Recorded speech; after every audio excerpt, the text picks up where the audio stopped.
It's time for the late night boxing talks, everybody. What it do?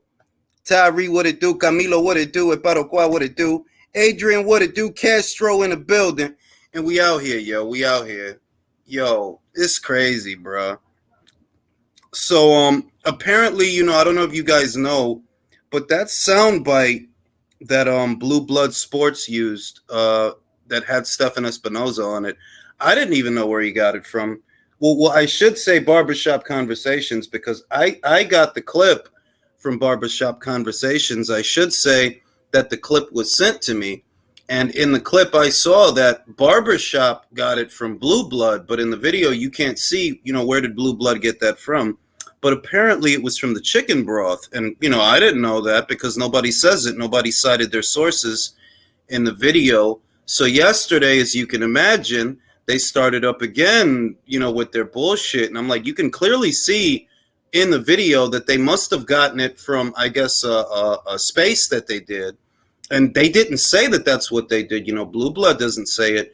And Fred doesn't say it. I think Fred says he doesn't even know where Blue Blood got it from. But they used that audio. And then I saw that the Usual Suspects was getting mad at me for using it after they used it. And I'm like, bro, y'all motherfuckers just be waiting to say some shit. Like, y'all, really though, y'all really be waiting to just start up with y'all bullshit. Like, you know what I mean? I didn't even know what to say to that shit because I'm like, bro, I didn't even know where they got it from. Fred didn't even know where he got the shit from. I'm like, bro, these motherfuckers are so petty, yo. I don't give a shit. I'll use that shit again. The fuck you gonna do about it?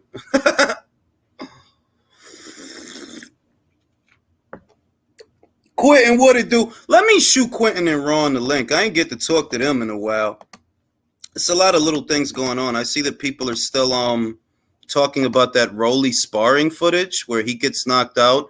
You guys know my policy on sparring footage. I never make much of it, because there's a lot of things you're not going to be able to know, from the footage, just looking at it. So that he got knocked out in sparring or whatever it was, I don't really think much of that. But then again, I don't think much of Rolly as a boxer. So in a very general sense, him getting knocked out in sparring is no surprise to me. Better fighters than him get knocked out in sparring. It's a regular occurrence. So, I mean, Wilder got knocked out in sparring by Klitschko.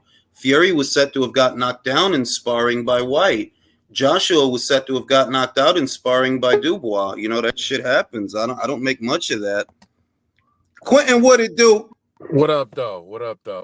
What do you make of that whole? Just check me, because I feel like I'm bugging. Just check me. But why are people making so much of the Rolly sparring footage? Are we is that not supposed to happen to Rolly because of how great a boxer he is?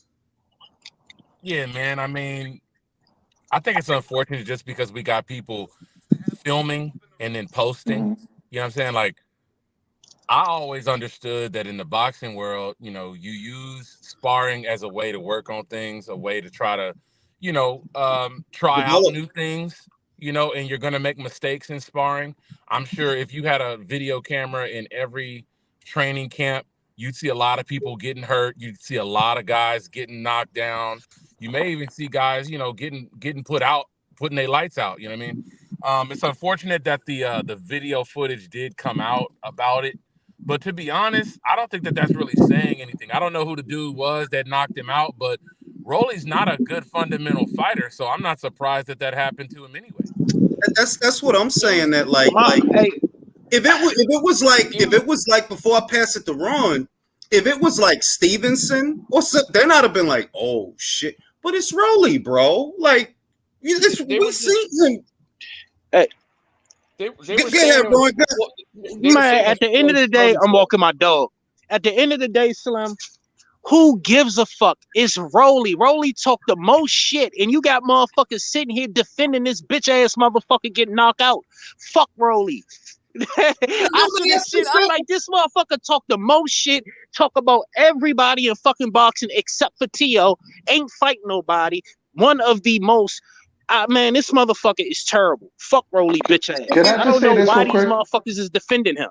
Hey, No, wait, before I pass it around, because I want to go around with this. My thing is that it's like people acting like it's brand new when you know that the code has been broken for years now from the Malinachi. Been broken.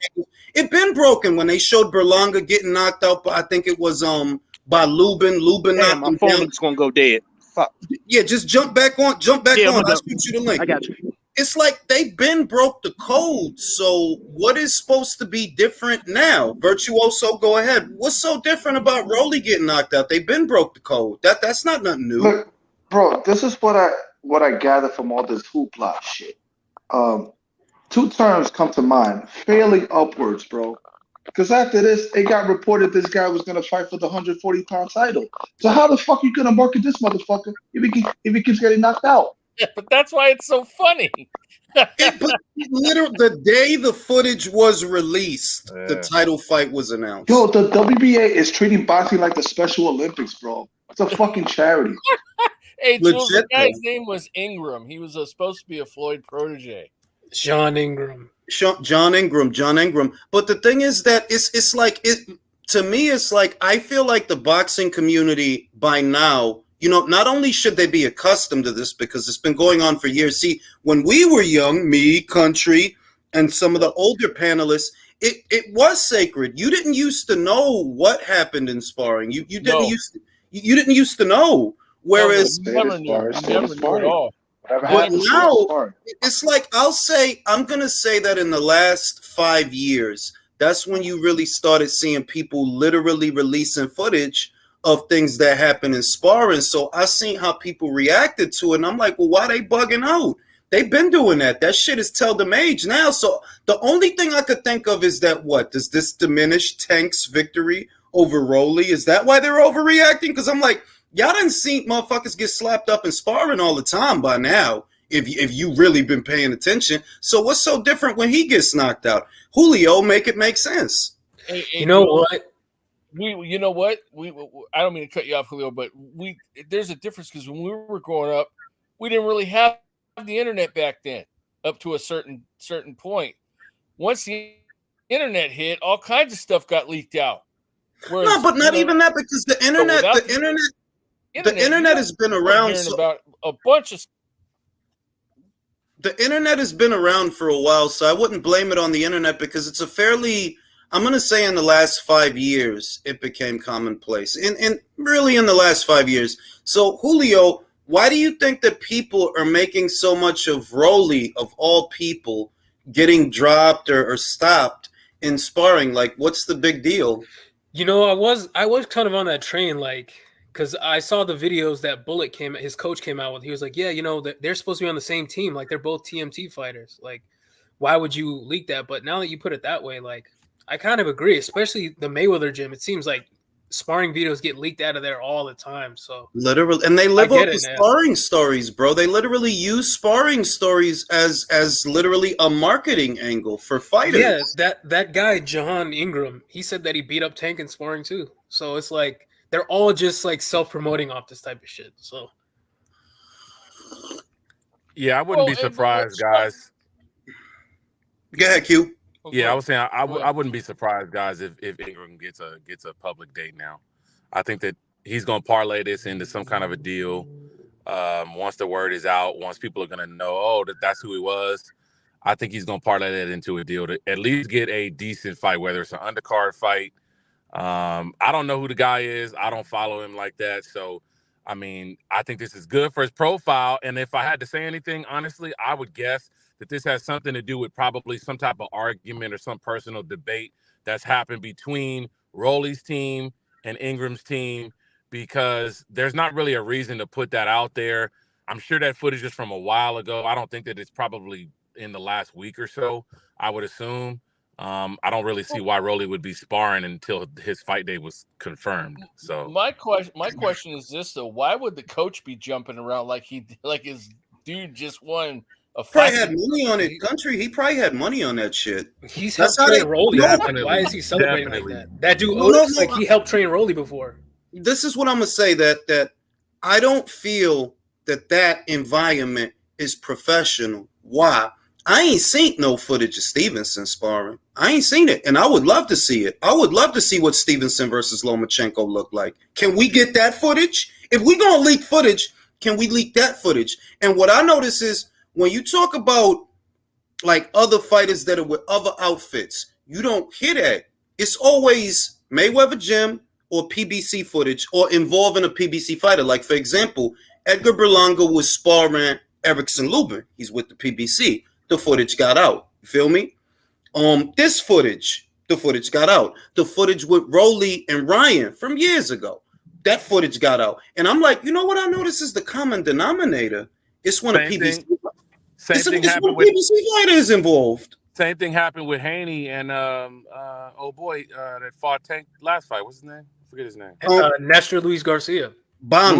Hector. Yeah, Hector. Yeah, the same thing happened with that. That stuff came out too after they had a little spat online, and then there was there's a clip that came out from their sparring session.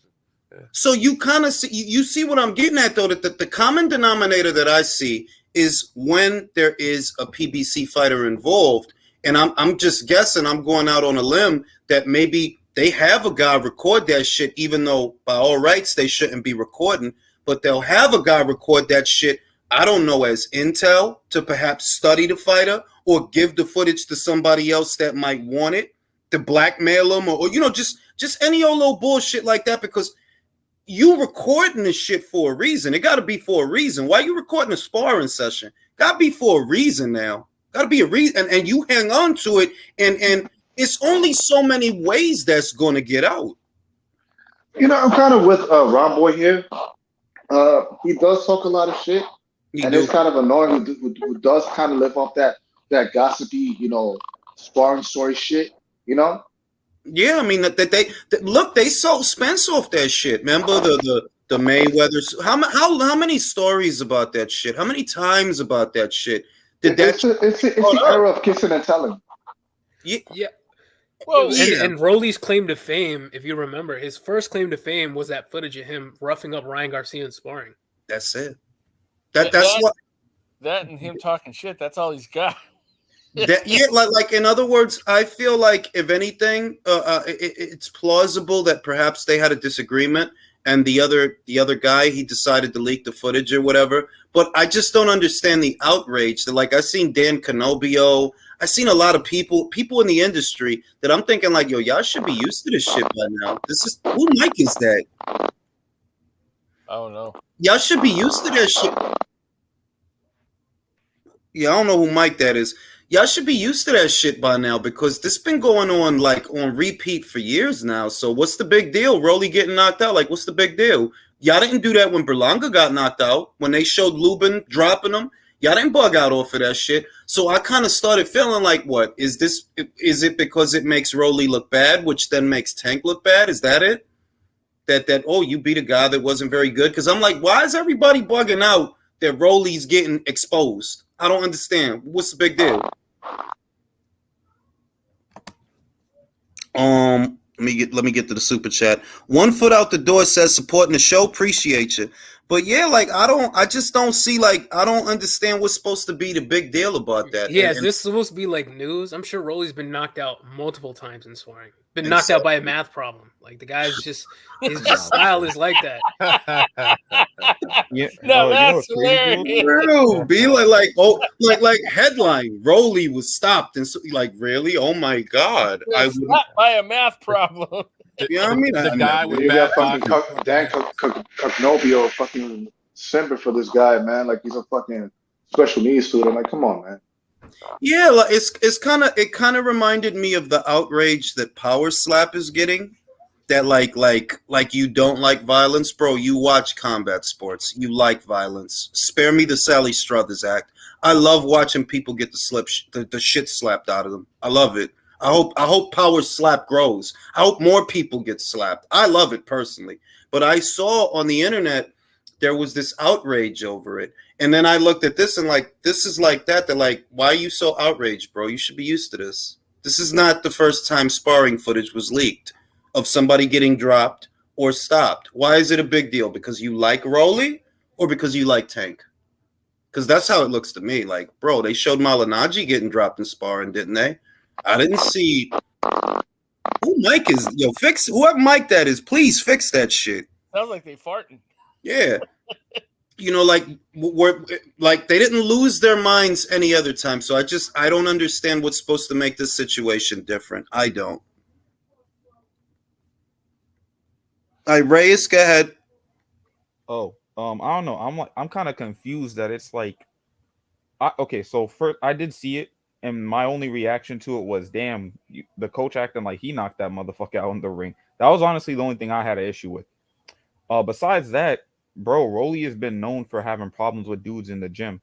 I want to see what happened before that shit because I remember there was a sparring session Rolly had. I don't know who it was with, but he fucking tackled the dude.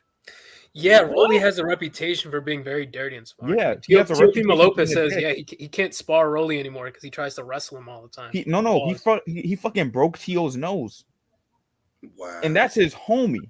Imagine what he's doing to somebody he just doesn't fuck with, or who just like a regular dude in the gym. Reyes, judo, man, or jujitsu. Reyes, do you feel this lends credence to the notion that Rolly is mildly retarded?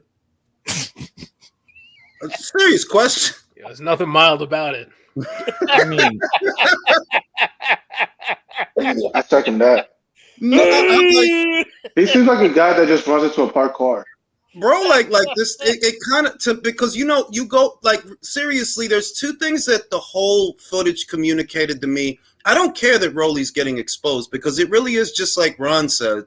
This dude talks shit about everybody. You need to get exposed, like for real though. And the fact you getting a title shot is nauseating, bro. You the last dude that deserves a title shot. There's kids that they have that I would have preferred. I would have preferred Frank Martin got the goddamn title shot. And he had 40. Is Gary Russell fighting Gary Antoine. They literally have Gary Antoine right there. I said, I'm like, yo, why the shot ain't go to Gary Antoine Russell? That would have made more sense. If Rolly somehow wins a title, I'm gonna die. No, watch. That's what's gonna happen though. He's gonna get robbed on the cards. Julius, Quayle's gonna get robbed on the cards. They're gonna award. Look, Gilbert is gonna award him the WB. Listen, Gilbert is gonna award him the Special Olympics WBA belt at the end of this shit. Jules, real quick, I heard that Gary's team pulled him out. Belt, man. Say it again, Reyes. I heard that Gary's team pulled him out. Like they said he wasn't ready for it or something. Really? Yeah, and that's why I was like, okay, so this makes a bit more sense now because without that, it makes no sense to even think about putting Rolly in for a title shot because there was even I'm pretty sure there's a mandatory still available for Quayla. So I'm pretty sure it's probably Gary like moved out and they were like, well, we got to put in someone. And if it's not going to be Gary, who's slightly popular.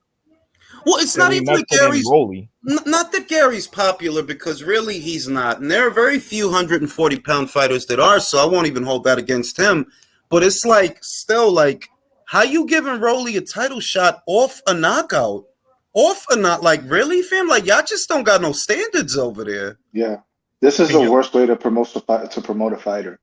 Can y'all imagine how bad that press conference is going to be? Oh my God! Alberto Cuello who can barely speak English, talking to Rolly who barely can speak English himself. My question is this: are they going to break out the stick with the boxing glove again? Doesn't make no sense. Nah, that press conference is going to be barely able to be understood, bro. Yeah. That shit don't make no sense. Like, the Tate Rolly press conference is barely understandable. Like they needed subtitles. That's what I'm saying.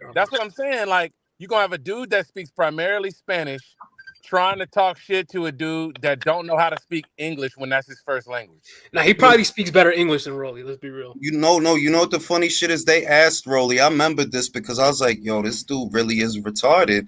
They asked him if he speaks Spanish, and he said, "Nah, I don't speak Spanish good, but I don't speak English good neither." I'm like, yo, this dude is retarded, bro. So you just don't speak good then, basically. Like you just retarded, bro. Like, and this is the guy that's getting a title shot. Yep. I'm gonna say that I think what it communicated to me the most because I don't actually care that he got exposed, and by now the bar is so low with so much sparring footage that already got leaked that it's not even that has my attention. It's how unprofessional it is that has my attention. That the coach jumped in there, and I'm thinking, if the coach did that, it's probably because he has some money on the shit. Because Yeah, that's that what was odd, that, man. that's what they do at the Mayweather gym. They be fighting for the bread. They do them hard sparring sessions for the bread. The one with Devin and Javante. That's when they was all talking about like, yo, y'all in there fighting and gambling and fighting for real when it's supposed to be sparring. It's like a kid show over there or some shit. Yeah, but didn't Mayweather like videotape himself beating up a YouTuber? Yep. I mean, that speaks to what I mean. That like there's a lot of sparring, like there's a lot of sparring sessions that go on. I think more than the fans realize, and you don't even hear about them. Like you really don't even hear about them. There are whispers to people that have sources, but you don't really hear about them. Like I said earlier, I would have preferred to see the Stevenson versus Lomachenko sparring session. If we're gonna leak footage, leak that. And what I notice is the footage that gets leaked always involves a PBC fighter, because these other outfits, I don't hear about no leaked sparring sessions from Matchroom or Queensbury. I don't hear about no leaked sparring footage from Top Rank. They don't need to do that, man. That's why. The only one I can think of is Dave Allen's knockout when he got knocked out by Usyk. Y'all remember that? Well, I do remember that. Didn't the Nevada State Athletic Commission had to like step in because the Mayweather gym was having like basically illegal fights going on there? I heard something like that actually. That it basically racketeering damn near, like y'all in there gambling and shit. Like y'all basically have an underground boxing club, if you really want to call a spade a spade. Wow. Well, in Rolly's case, Alex Pez, no, it doesn't. Because Rolly makes the same mistakes he does in sparring as he does in the real fights. Exactly. So, that's why it's not a shock to anyone. Sparring he got hit with the same punch. Yeah, Ryan hit him with the same punch, but he wasn't trying to knock him out because it was sparring. I'm like, people couldn't understand that. Well, why didn't Ryan knock him out with the same punch? Because he wasn't trying to. It was just sparring. Rolly was trying to do a street fight. Exactly. Alex Pez, he said sparring results do not equate to fight results. Any half-brain knows this. Exactly, like the infamous Zerto Ramirez Dimitri Bivol sparring session. Mm-hmm. I was sent pictures of the spar. I was sent a picture of the sparring session, and I was told about it. And what I was told, I completely believe it. Like, don't even get it twisted. Yeah, I believe it. That a couple of years ago, Zerto, they had to call the spar. They stopped it early because Zerto was getting in his ass. Yeah, I could see that. But we saw what happened in the fight. That sparring session ain't mean shit in the fight. So I'm like, it's just sparring, and Rolly sucks anyway. So him getting knocked out is really not a surprise. Right. Will said the WBA is just falling in line with the WBC when they made Thurman the number one contender after beating Barrios. The favoritism, yeah, exactly. It's just pure chicanery. Like, how do you even sanction him getting a title shot off a knockout at a lower weight? Where are the standards, bro? Where are the standards? What? I thought. What fight they talking about? Motherfucking Broly's getting a title shot at Puello at 140. Oh yeah. That's nonsense. I never understood that. But Rolly, he's somewhat of a star at PBC now, so he's not going to fight unless he can gain something. If he can't gain anything, he probably won't fight anymore. He has to gain something. He has either monetarily or when did he become a star? According to them, after getting beat by Tank, everybody wants to talk to him. The fans want to meet him and all this stuff. So I guess he's a star now. So basically, the World Star audience wants to meet him. Look at Cruz. He became. Basically, he got notoriety and he lost to Tank. Exactly. Yeah, the weirdest y'all realize they gotta give Mayweather at least one date. I'll say this. Who's the fight they're gonna have? Mayweather gotta have at least one fight date. They ain't got Tank. He ain't got nobody else to put in no main event. So his only option is Rolly. So they had to give Rolly a date on a main event card. But not even a rebound fight, bro. Like straight into a title shot. It's terrible, man. They're that desperate. I don't think he's gonna win anyway. Who else did they got in the ranks anyway? Hard they got Richardson Hitchens. Oh wait, no, they had. He's with Matchroom. I forgot. They fucked that up. They had Richardson Hitchens, but they wasn't getting him no fight, so he got up out of there. And good for Richard Hitchinson, man. For Angelo Leo too, because he basically retired after that goddamn after the Fulton had goddamn Fulton fight. Like, has he fought since then? No, No, I he don't think hasn't. so anyway. Wow. No, I'm out of here, y'all. Y'all have a good night. Hey, bro. Later, I Quentin. just All right, want have to a say, good night, I man. just want to say that the most that communicated to me is that they're very unprofessional. That's what that outfit is very unprofessional. That's the most that I got out of it. There's also the Jake Paul Tommy Fury fight, the press conference that Tommy didn't attend. Do you get the sense he's going to pull out of this too? No, I think what Tommy presented was very unprofessional too. Like not showing up to a press conference. How the fuck are you gonna hype this up, man? On your end. Exactly. Yeah, I think Fredo's getting left in Saudi Arabia. I think that's going to be the end result, man. Is that so? You do have Tommy winning the fight. I mean, you do have Jake winning the fight. Yeah, at this point, I mean, Tommy doesn't look confident. He looks soft. You know, he doesn't look very good. He hasn't looked good at all. I mean, every time he's come across, he's appeared weak. I mean, Julio, Jake Paul, we got Mirage in the building. The great Mirage. The great is that go. Manolo? Yeah, that's Manolo. What you know about Manolo? What you know about Manolo and China? Let's get it. So we got Mirage in the building. Mirage, what do you think about Rolly getting knocked out in sparring? Unprofessional. Just what are your thoughts on that? What are my thoughts? Hang on, sorry, my headset's playing up. Sorry, I'll get back to you. Hang on. Oh, all right.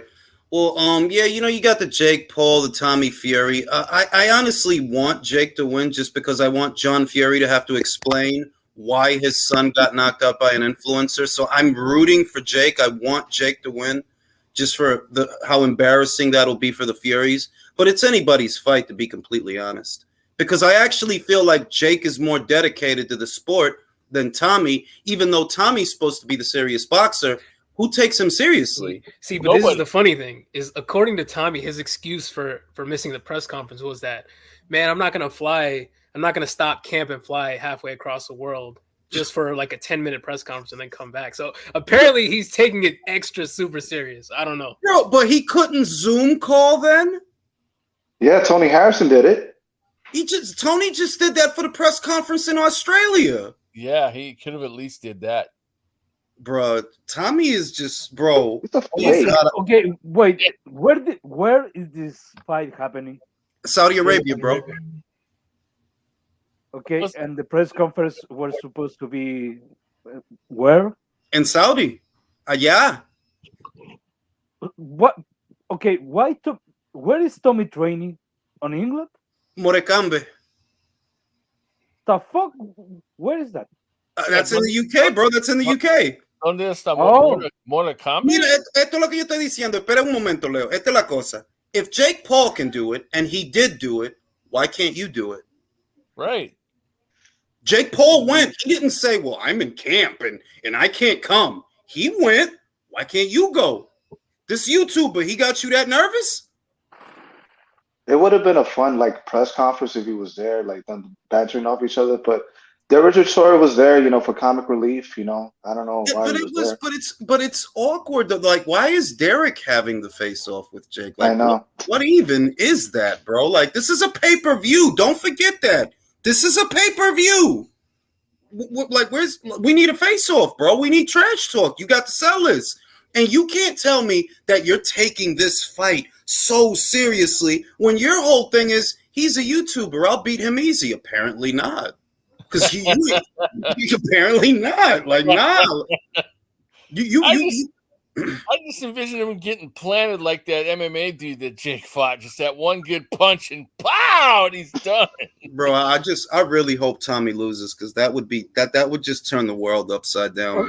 Okay, but let me say this, Julius. Tommy Fury has the opportunity to beat Jake Paul.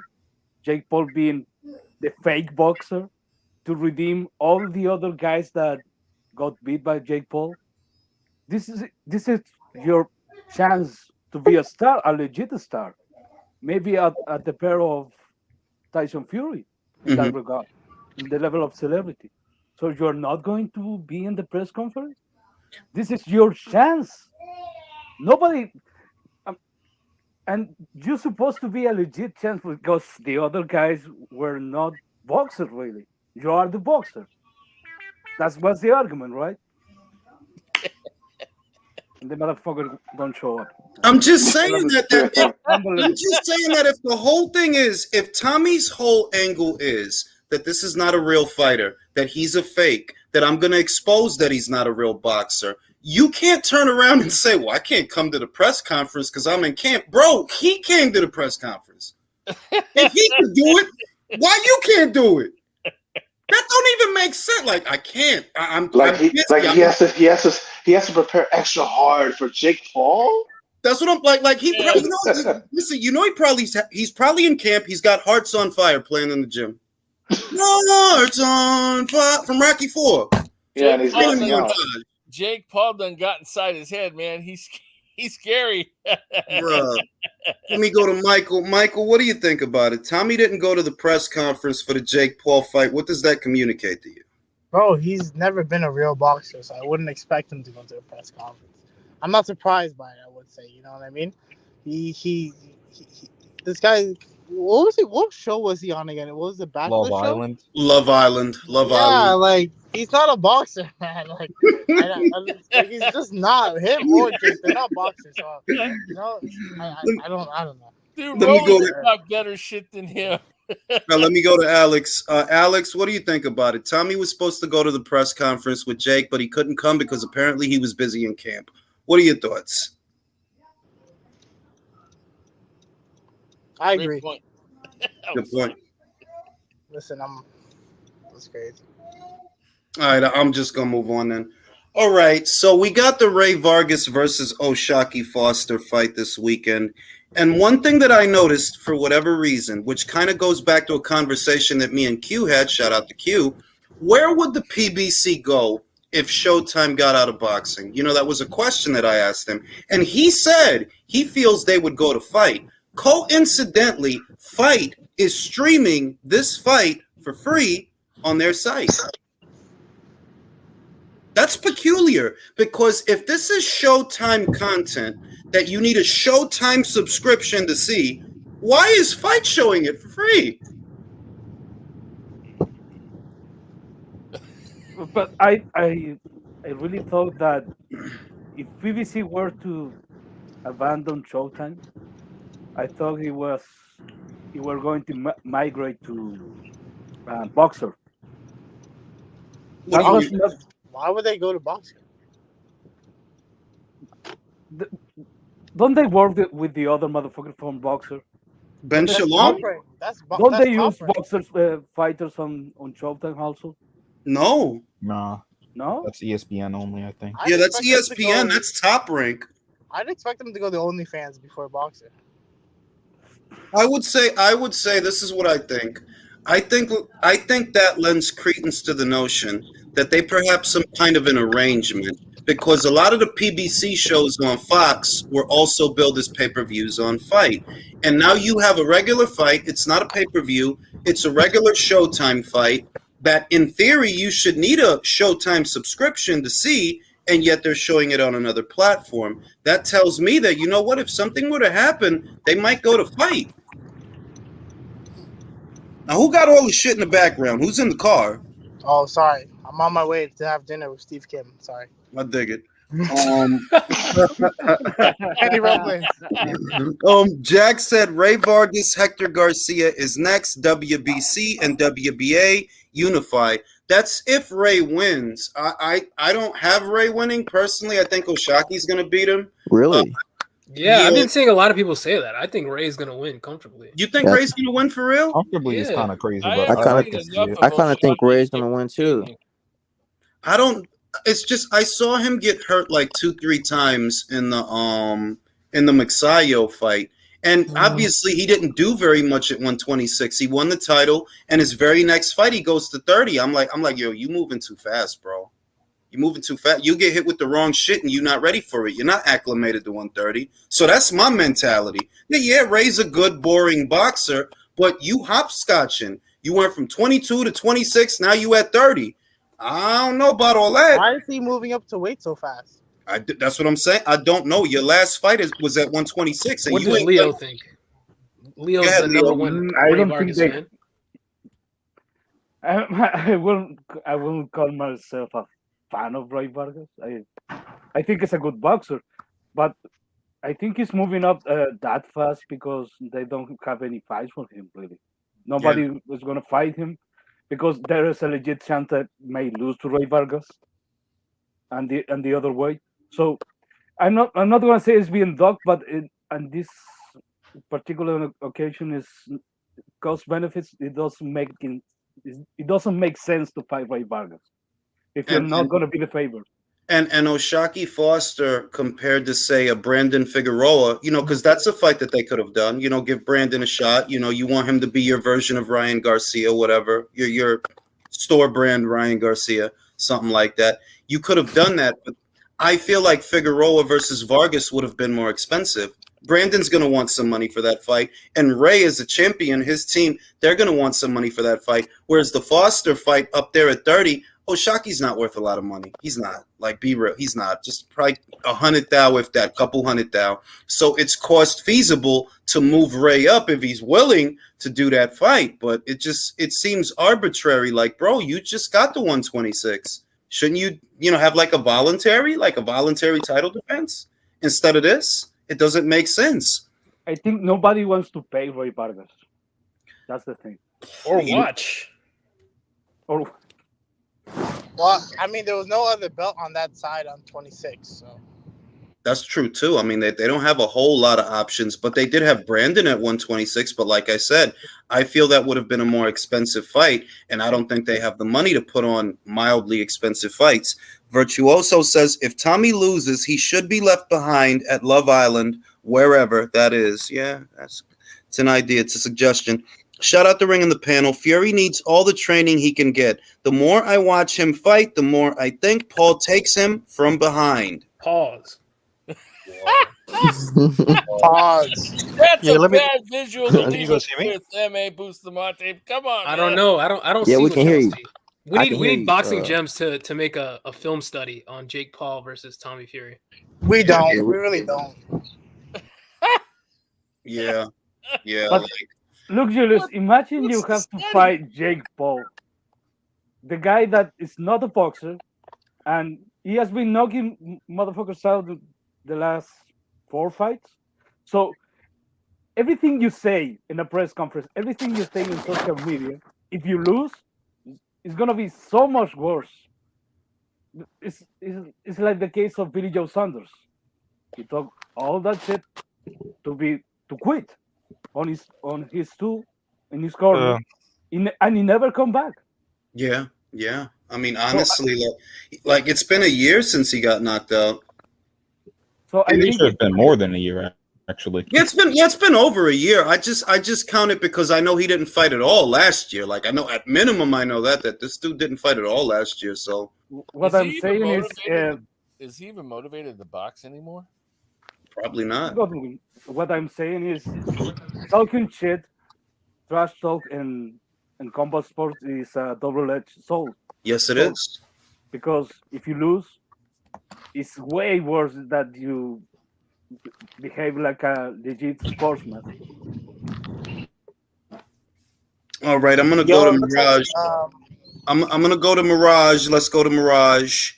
Time for some. I'm having some issues. If I stop talking, it's because my thing's fucked up. I'm amazed at all the motherfuckers who are picking Paul to beat Fury. To me, you guys, this is just personal issues clouding your judgment. Stuff. If you watch, firstly, if you watch them sparring, there's some footage of them sparring. Fury's clearly a more skilled natural boxer. He's got far better movement, footwork. He's the way he puts his punches together. This guy is a superior skilled boxer. That's just fucking should be clear. I gotta agree with Mirage. Number two, haven't finished. Wait. Like you shit about Fury's opponents. This is a second argument.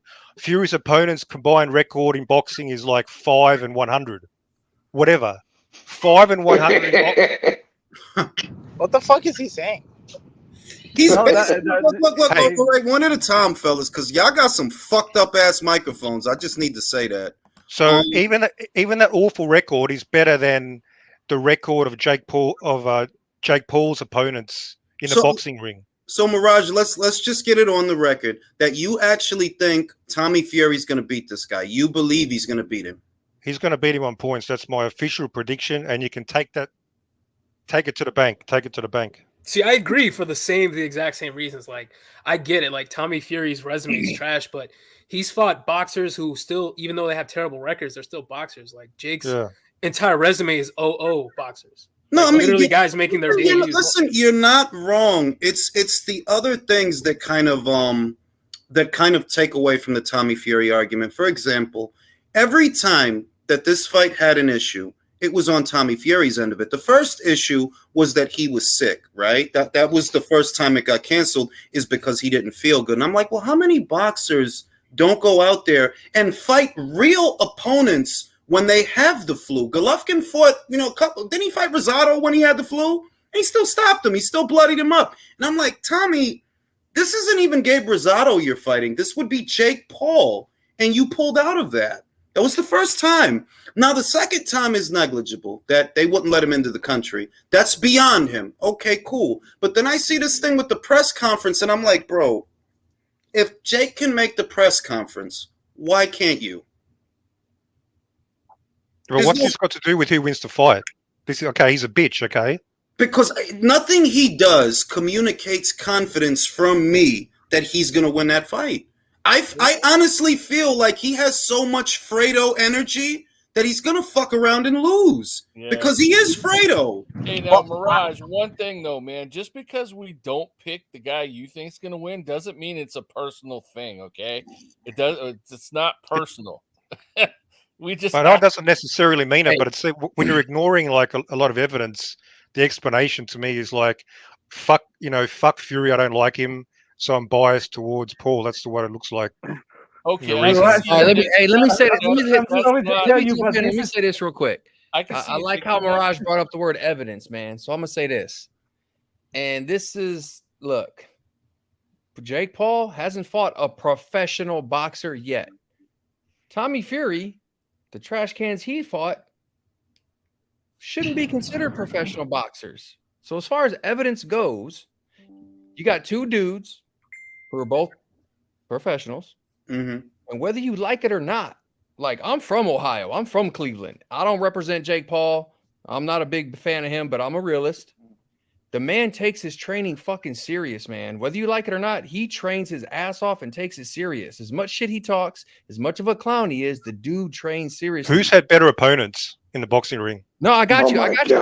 Hold on. Hey, if he does, one at a time. Don't jump on him. It's too many people talking at the same time. If they talking, let them talk. Mirage, I hear you out, man. Like, just so you know, I think it's a 50-50 fight. I don't know who's going to win, but I will tell you this.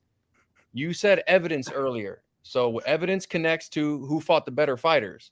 And I'm telling you right now, if you take the dudes that Tommy Fury fought, this is my opinion, right? The professional boxers he's fought, and you put them up against like the MMA guys that Jake Paul fought, nobody knows who wins those fights. I want to say this to Mirage. Ain't that good? One at a time. I want to say this to Mirage. Wouldn't you say that the Anderson Silva that Jake Paul fought would be capable of beating the fighters that Tommy fought? The Anderson Silva, age 48 at that stage, I'm not sure. I think he'd beat some. I don't know if he'd beat them all. Like, he looked good against Chavez Jr., but don't forget that was a year. That was a year's gone, and at that age, 1 year makes a difference. So I think he regressed as a fighter at that stage. So I'm not confident. I mean, maybe comparable fighters, maybe, but that's about it. I think Chavez Jr. beats the guys that Tommy Fury fought.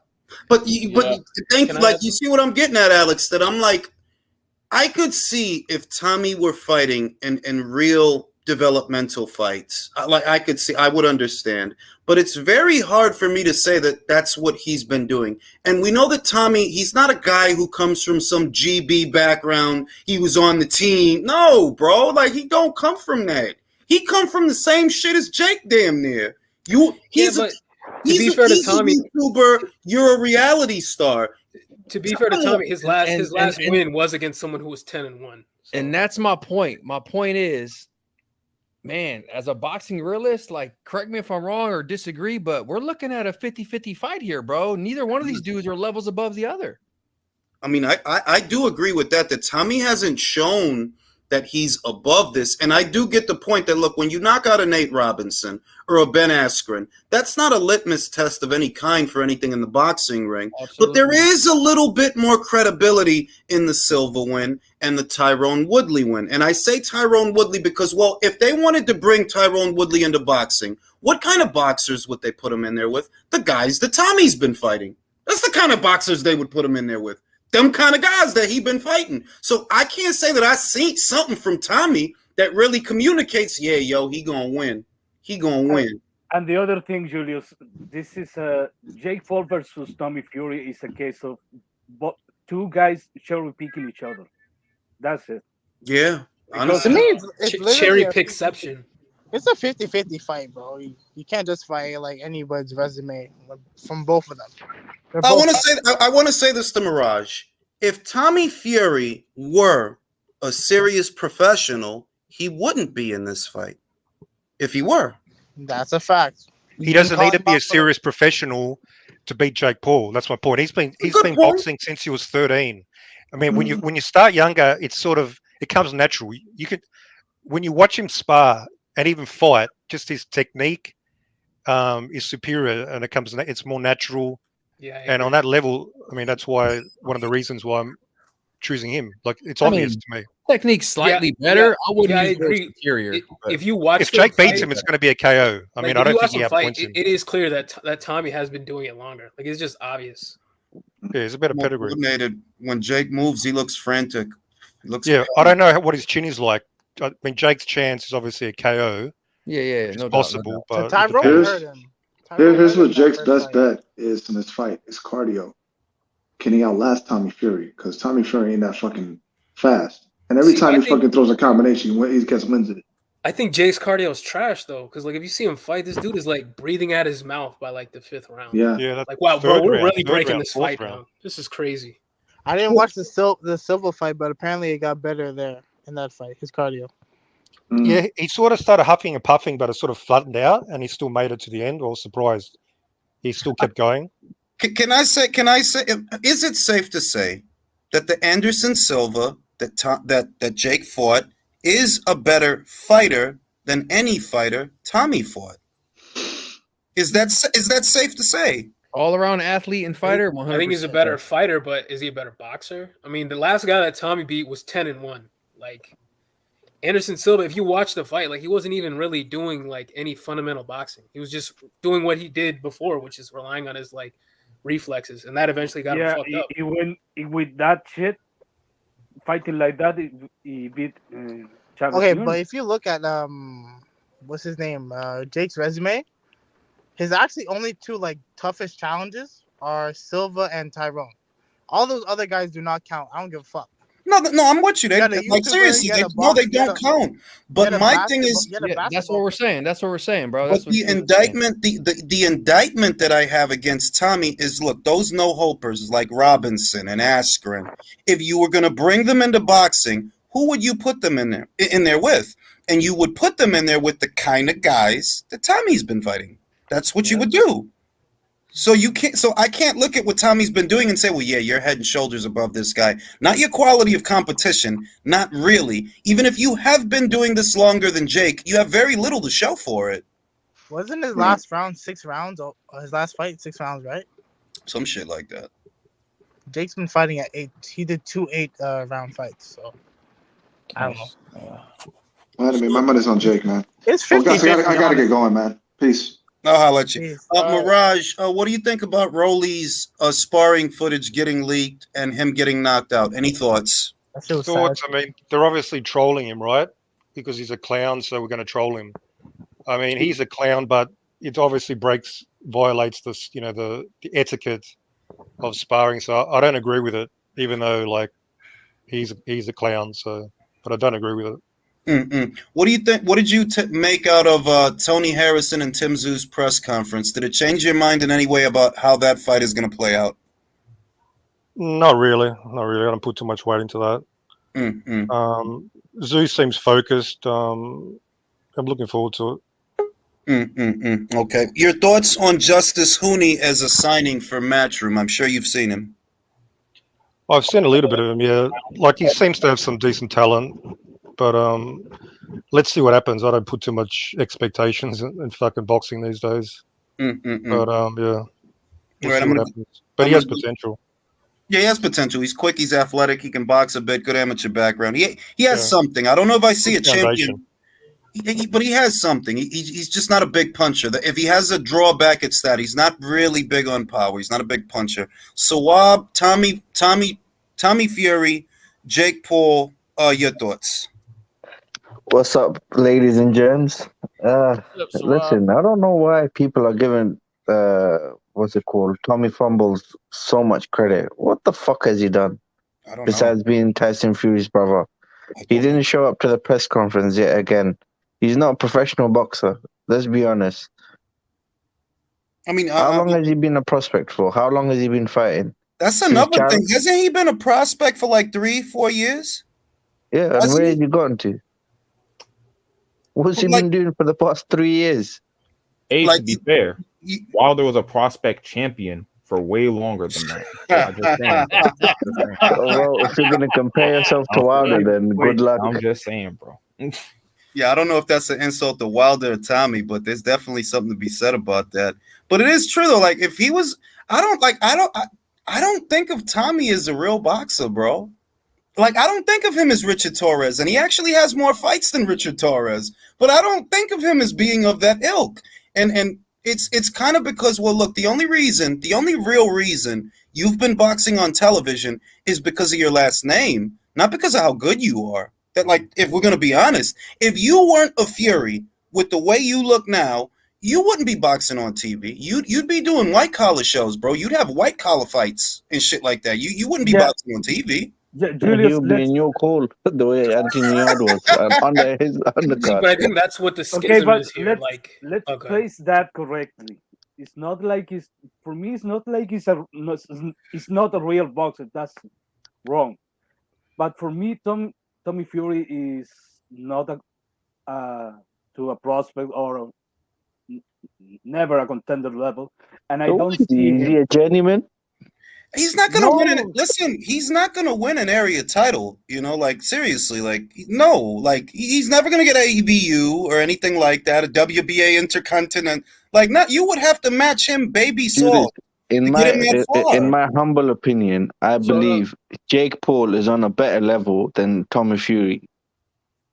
I don't know about that. He's been working for the past 3 years, 2.5. Even though, I don't like the guy Jake Paul, but. Bro, to his credit, he's been working he gave up his YouTube channel. He gave up all his other fucking Disney bullshit that he was doing. And he gave up like loads of stuff. He's focused on boxing for a reason. And he's been at it for good 2 to 3 years. And what has Tommy Fury been doing in those 2 to 3 years? Let me read the super chat. Josue Vargas lost to a journeyman. He got knocked out. That's what happened to him. That was like 2-3 months ago. They put him in what was supposed to be an easy fight. You could tell it was supposed to be an easy fight, and he got knocked out again. Like I think that Jose Zapata ruined him, bro. Ever since that knockout, anytime he gets touched, he's rattled. So that's what happened to Josue Vargas. Back to Jake. Can we say that Jake is getting better work than Tommy? You know, he's in there with Jay Leon Love. I think I saw him with John Pascal. I think I saw him with Badu Jack. Can we say that he's getting better work in sparring than Tommy is? Sure, I guess. Bro, I don't know what I'm arguing for here. I'm not gonna lie. I'm just here. Bro, that's what I'm saying. Like, every time I defend Tommy Fury, I got to take a step back. Like, what the fuck is wrong with me? Like, I'm like, yo, I'm sorry. I'll send $5 to Boxing Gems. He can break this down, and he can. There we go. Yeah, he can give us the answers. So they had the press conference for Anthony Joshua versus Jermaine Franklin today.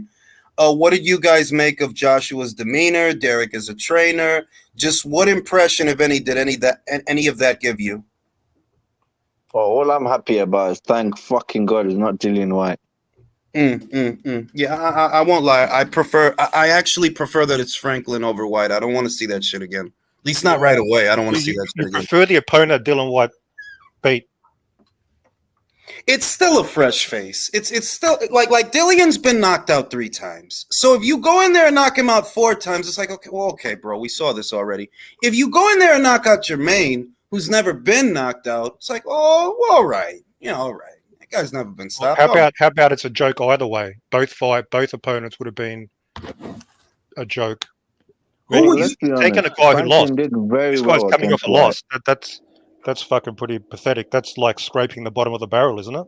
I would say this. I just saw Wilder fight Hellenius, who was beaten by Duhaupas one at a time, who was knocked out by Duhaupas ages ago, knocked out by a non-puncher in Gerald Washington. Gerald is not a big puncher by any stretch of the imagination, and he knocked out Hellenius a couple of fights ago. And Wilder used to use this guy for sparring. So for me, the bar is already set exceptionally low. Tyson Fury fought Derek Chisora for a 3rd time. You literally beat him 2 times. What is going on here? And that was a pay-per-view in the UK, not here, thank God. Sure. But it was a pay-per-view in the UK. So I just kind of feel like, look, the bar is actually set exceptionally low for guys that are supposed to be doing better than Anthony. So Jermaine Franklin, I am more interested in Joshua versus Franklin than Fury versus Chisora. Like, bro, like, come on now. Like, find somebody. Get Caballero or somebody. Yeah, okay. One's a little less horrible than the other horrible option, sure. I mean, I'm not denying that, but I think my first choice, everybody knows my first choice. My first choice was Otto Wallin. That was my first choice. He's a southpaw. You just fought a southpaw. This guy's never been stopped. He gave Fury a lot of problems. That was my first choice. Way too risky for Hearn and Co. I don't know how risky it is. I've seen about 4 or 5 Wallin fights, not counting the Fury fight. And like I said, I don't know why they didn't pick that guy. He doesn't look nothing special. They want zero risk. Literally, they want a guaranteed win. This is why they picked Daniel Dubois. That would have been a guarantee. No, that's a risk as well, man. No, like he would be a live dog. I disagree. I see if Dubois is a risk, and so is Jermaine Franklin. Yeah, Dubois is himself, bro. Dubois is huge and he can punch. And Jermaine Franklin, what makes this fight interesting though is that Jermaine Franklin can fight on the inside, and he's actually very technically gifted on the inside. Like, he's actually a very sharp fighter. Like, I think that people buy into the media hype, but if you actually watch Jermaine Franklin fight, he's a smart fighter. And I've seen 3 or 4 of his fights. He is a decent fighter. Like, he is. And if you look at it, stylistically, it's going to be very exciting because infighters tend to give Joshua problems, and I think that it will bother him initially, but I think he'll. But he's not a puncher, is he? He's not a big puncher. Not a big puncher. AJ's fucking got a glass chin. It's very shaky and questionable. So obviously, why in that sense? I disagree with that. I disagree with that. The guy's only been stopped once, and it was by a guy who could punch. Yeah. Okay, I wouldn't say glass chin, but his confidence in regards to I don't disagree.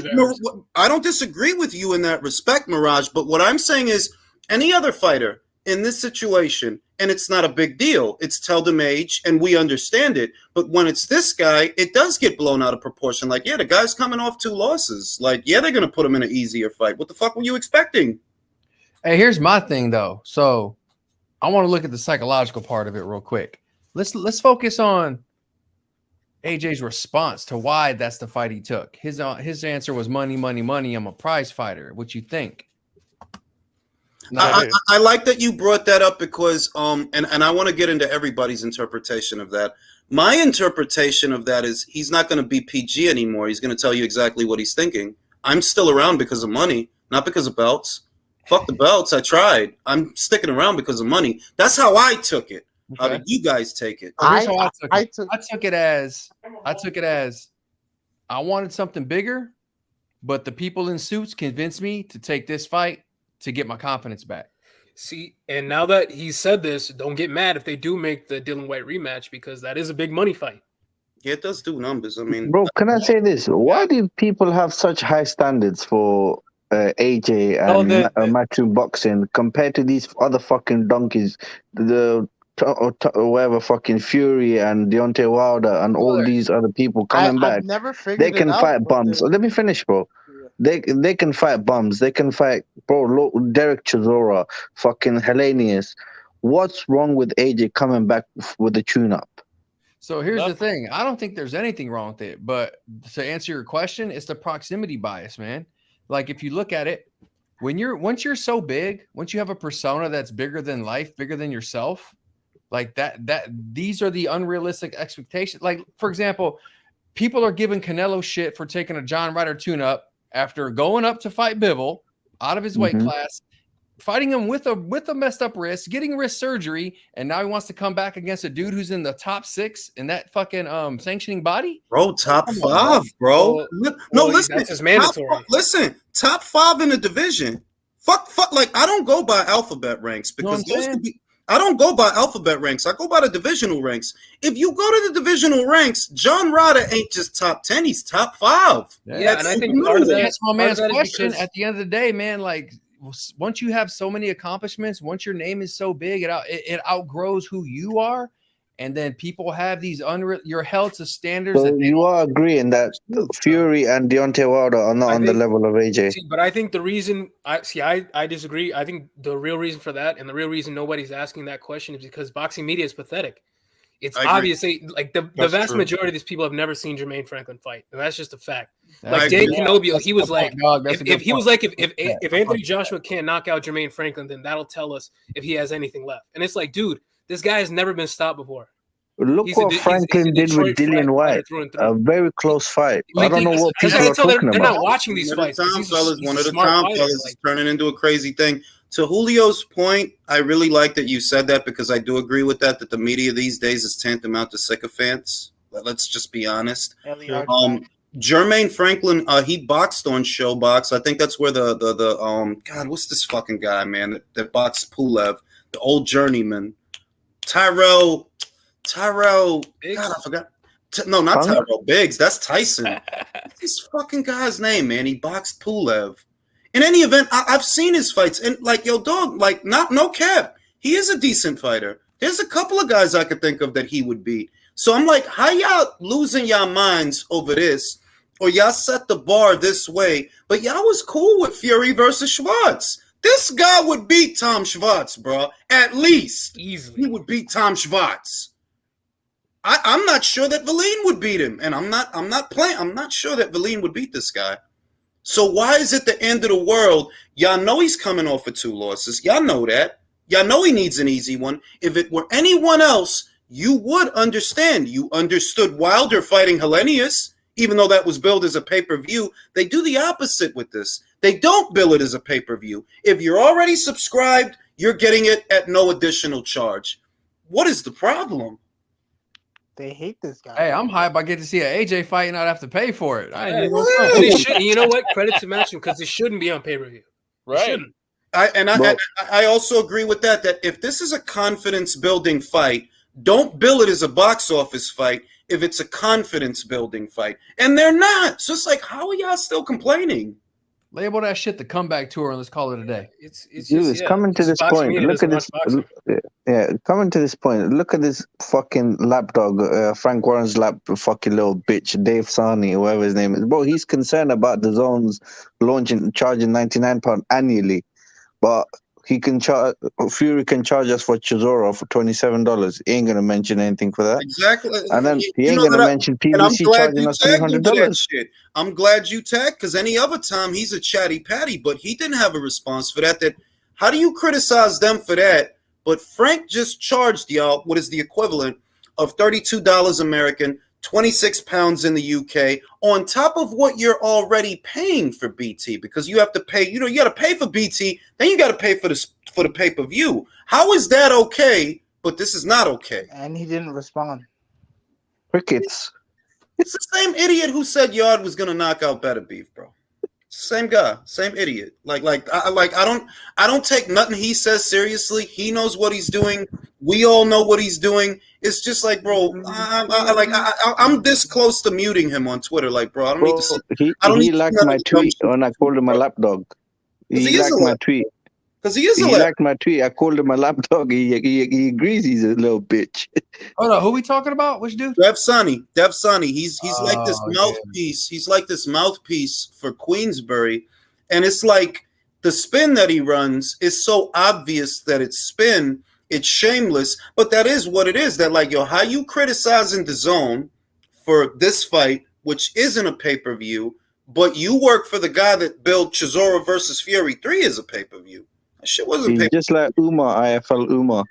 Just like part of the clique. He another one. Hey, he must fuck with Ray Jackson and LDBC and shit. I don't even know. LDBC's most wanted said, De Lo Mio, thank you for exposing Son of God on his Canelo hate and how he brought down Bad Chad to 168. Speaking of middleweight, Benavidez versus Munguia at 168. Look, man, technically, maybe David is a little better. But being real with you, I don't think you tougher than that kid. I don't think you're tougher than Munguia. I don't. You from Arizona, bro. That kid is from the Mexican ghettos, bees, cocaine and the guitars and all that cool Head shit. harder than shit, bro. Tong Po, I don't know. Yeah. Tong Po got some shit, bro. He got squabbles, bro. Tong Po. So not that they're ever gonna fight because they're not, and it's a pity because a fight like that in America, you wouldn't even need a belt to sell that shit. You wouldn't need a belt. Tong Po versus John Turturro.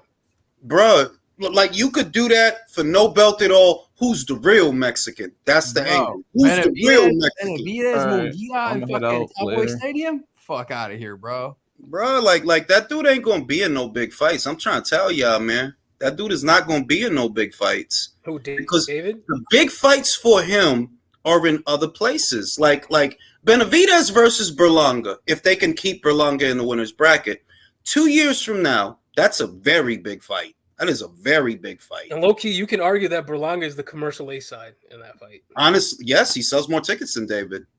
Honestly, at the Hulu Theater. New York, yeah. You could argue Benavidez versus Zerto. No belt. Fuck a belt. No belt. That shit sells, bro. But it's like you fighting Caleb, bro. He ain't gonna do it, bro. He's starving himself at 168. They said David wanted to. They say David wanted to fight on Katie's undercard on Croke Park, but he was pronouncing the venue wrong. Ooh, David Benavidez? Yeah, he's pronouncing the venue wrong. Coke Park. Oh man, I don't know. Did you see him reading that from a script? Bro, he went up there with something that he typed into his notes on his iPhone. He's really going with this Mexican monster thing. Bro, is he on cocaine again, bro? He needs to be checked. Bro, I didn't like his performance. I thought it was pretty cringe, to be honest. He had to look directly in the camera to say Mexican monster. Look, see, that's not him. That's not his normal personality. So I don't know if this is an act or is he just, I don't know what he's doing. That's not him. I think it's an act. I do think it's an act because, look, he has the most potential. Out of all the guys that the PBC has at 168, the truth, he has the most potential for marketing. Caleb, nobody's going to get behind this guy, bro. I'm telling you. David, he's actually very exciting. David Morrell, he's exciting. He's fun to watch. He hits hard. Good fighter, but there's not a big enough Cuban contingent in America to really turn him into a draw, which is the bane that a lot of Cuban fighters have. There's just not enough of a community to really get behind them and push them. Whereas with David Benavidez, no, look, yeah, you do this right, you might could get something out of it. But the fights, bro, not only do you have to make them in a timely fashion, but you think, in other words, you think that because you're putting him in there with Plant, that's a big fight. No, it's not. Like, nah, this is not bigger. Like, not to say that Stevenson versus Valdez was big, for example, but this is not bigger than that. It's not. I got a question real quick. By community, you mean like people who spend money, right? Quick. I got a question real quick. Yeah. With Benavidez, by him, going with I'm the Mexican monster thing, do you feel he's putting more pressure on himself to perform like that? Absolutely. When you start propagating a gimmick, which is what that is, you're taking something that Mike Tyson said because it's kitschy and you're running with it. And you may not be true to yourself in doing that. Maybe you can beat, for example, a David Morrell, right? Let's say you beat him, but you beat him on points. Well, if you don't look like a monster, now it takes away from what you've been saying because you're the one propagating that. You're the one doing that. You didn't look like a monster. There were a few old performances. You didn't look like a monster. And the problem is you shouldn't put that burden on yourself. Yeah, but the thing is, I think David at this stage, he's young. He's so confident. He 100% he believes that. So I don't think he has pressure. He's just so confident. He didn't seem confident at the press conference, bro. I think the confidence. I think the more like the performance part is more about the commercial side, because I think that he's trying to build up his profile. And come on, man, he knows that Caleb isn't going to help him sell tickets. Yeah, like you're reading notes at a press conference that you wrote on your phone that shows that you actually like thought about this shit. Like you can't just shoot from the hips. Just say this shit like, yo, look, bro, I'm gonna fuck you up. And that's what's going on. You can't just say that shit and mean that shit. You need to prepare a statement. The weird thing is, 5 hours before the press conference, he's on his phone typing, "I'm gonna fuck you up." Yeah, no, I'm saying it wrong. Let me say it properly. You remember the Leon Love press conference? Like he was talking shit, but it was natural. What do you think I'm going to do to you? I'm going to fuck you up, basically, but it was natural. So he's forcing this now. Yeah, I don't know what the fuck he's doing. And remember that this is supposed to be a grudge match on some level. So the words that you need to say at the press conference, you shouldn't have to look down and read from a phone to find the words. Haven't you been waiting to get this guy in the ring? Isn't that the story, the backdrop that, they finally going to do it? You shouldn't have to read from your phone to say, hey, Caleb, I'm going to mess you up. No, I'm going to mess you up, bro. Like, you've been... David, he's doing too much. I think Caleb got him shook. I don't know. I think that Caleb is going to bend at the waist, that weird shit he does with the shoulder roll, and he's going to get nailed with a fucking left. I don't know about shook, but I think he kind of did get him a little, uppity or angry. More. Yeah, that coke shit is close to home for sure. David, and also don't forget the disparity. Don't forget the disparity in their ages. Caleb is a man, whereas as Benavidez, he's a young guy. He's like 26. Caleb is in his early 30s, like 31 around there, right? Right. Man, strength matters, yeah, bro. David's a recovering drug addict as well. Look, at the end of the day, we can all shit on his performance. Hey, we can criticize him for reading off the phone, whatever. But if he gets in the ring and he fucking destroys Plant, that's all forgotten. It's irrelevant. He needs to back it up. If he can back it up, I don't care if he reads off his phone, but he needs to back it up. I hope David wins. Listen, Mirage. Shut him up. I'm not disagreeing with that, but it goes back to the point that Country just made. You fucking better destroy him, Mexican. That's true. Monster. Yeah, that's true. Fuck yeah. You better, because you're the Mexican monster. Go in there and prove it. And what happens? What happens if Caleb actually, drops him, even if it's a flash knockdown like that one guy? And he's not. I'm telling, but that's how. Thank you, Country, because that's where the marketing put him. You can't get dropped by this guy. No, you can't get dropped by this guy and be the Mexican monster. You could be a solid fighter and get dropped by this guy. I think Plant was better than the other guy that dropped him, to be honest. There you go. There you go. And another thing, what's the end goal for David? What's the end goal? The Canelo fight, right? No, it's not actually. It's not. I mean, at 168? No, listen to me. If they're smart, which they're not, but if they're smart, you just saw Demetrius Andrade, right? You just saw him go in there with Desmond Nicholson and get put on his back pocket, right? So if you're smart, look, we may or may not get Canelo, but we can get him. And he's been chasing Canelo. Let's make it look like we're fighting the guy that Canelo wanted no parts of. If you're smart, they're morons. Like, you're a fucking moron. That's their only angle to promote that, even if they wanted to, though. That's their only angle. I mean, I get you, Jules, but to me, that sounds like that's them doing what they can. Like, no. Hey, I got a question. Because how else are they going to sell an Andrade fight? I got a question, though. Is it true that he was talking about he wanted a shot at Better Beef? He doesn't want a shot at said he'd knock out Beef like that, man. Yeah, you know what he said, Country? He said in 4 fights, which means you don't want a shot at Better Beef. Yeah. And was that him or his dad talking? Why not? No, it was him. It was him saying that.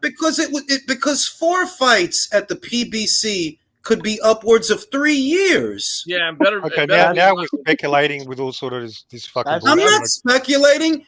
You're saying he said in 4 fights, right? Okay, How many fights did you have last year, bro? One. Yeah, one fight, sure, but we're just going to look at it in the most negative way. So let's We're going to look at it in the most superimpose negative it. way. At best case scenario that you get the 4 fights you want, 2 years, and that's best case scenario that you fight 2 times this year and 2 times next year. Now, is that the way that it's been? No, you only fought once last year. Yeah, it's not about looking at it negatively. That's just their business model. Like if you look at all You our guys top don't fighters, fight that often, they Mirage. fight twice a year. I know that. Mirage, can I But he ask also you a said question? if he can't Well, one fight, second. if he Can can't I get a ask you a fight, question? Why do we give a fuck about a guy that's Right. not going to sell Do more you think pay-per-views than an Do you exhibition? think Benavidez beats Bevo or Batavia? yeah, he'll beat up Bivol. He'll beat Bivol, yeah. Oh my god. Oh See, my the fact god. you said, "Oh Get the my fuck out of here, bro. He won't even beat Zeno Ramirez. Bro. Here we You go. fucking So we idiot. got the. Is this the I had to Australian? Is start this this the? shit. Drew, wait, everybody shut the fuck up. Drew, go ahead. Is this the Australian version of Hyam? Yes. Look. No, All right, don't start that it's shit. not No, that. I'm just not in All jest. I'm just. right. I can accept that this guy has an unusually high opinion of Benavidez. I don't share his opinion. I think Benavidez, there's a reason you don't want to go to 175. It's plain as day. But if he believes that he does well up there, that's his prerogative, not mine. I think that kid gets eaten alive up there. I think. That's what I think. Yeah, I don't think his style would translate logic well. based here. There is no logical, tangible evidence. I was muted." There's no Hang on. logical, tangible evidence to assert these claims you're making about. There is. David. There's an enormous amount. There's No, enormous. there's. Firstly, Can I finish? There's no evidence that he can fucking do anything at 175 because he's never been there. There's no evidence that he's. There's no evidence that he's ready for the top talent at 68 because he's never fought none of the top talent. That's true. His last fight was against a guy at 160 that's fucking on past his prime. That's true. So where's the recent evidence in the last 24 months that David is this fucking killer against elite opposition?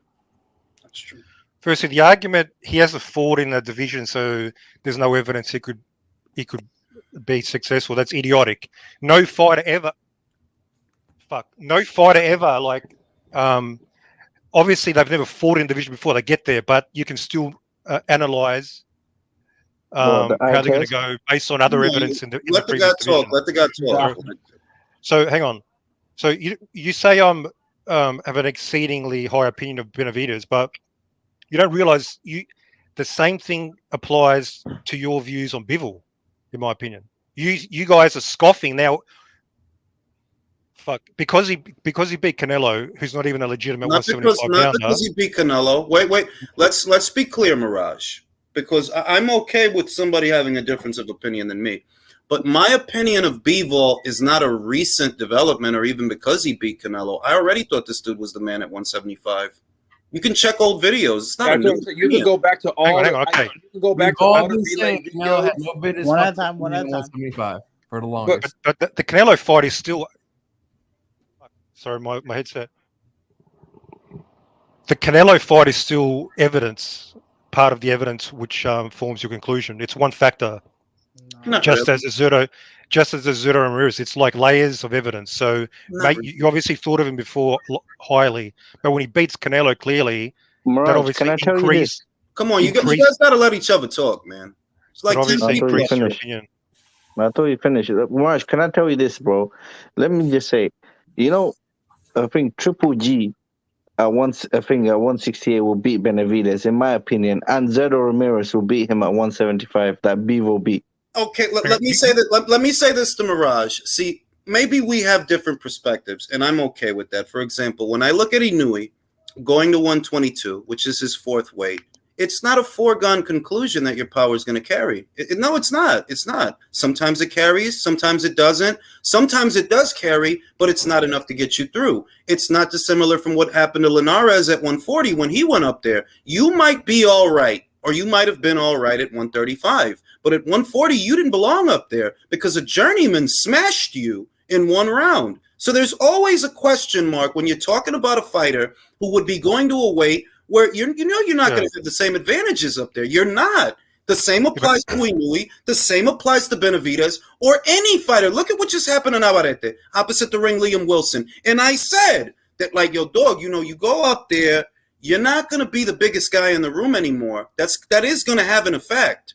Yeah, if I could add, like, if I could add that, like, stylistically, I don't think that his style will translate well to 175 because they're both movers and guys who are big enough to like withstand all that type of pressure. But also, he had the chance to fight Beterbiev because he was installed as the number 1 ranking for the WBC at 175 after he missed weight. And he didn't want any of that. He literally begged for them to put him back. Yeah, okay. Let me respond to that talking point. That's obviously. Well, it's not a talking point. It's just a fact. It is. What happened. No, it's Firstly, not. That's what happened. Being ranked number 1 is not a guarantee for a title shot. The first point. Second point, he was not at that stage. I mean, he's too young. You can't just force this guy to go up to another division. Like, he's not fucking just missed weight, dude. Superman.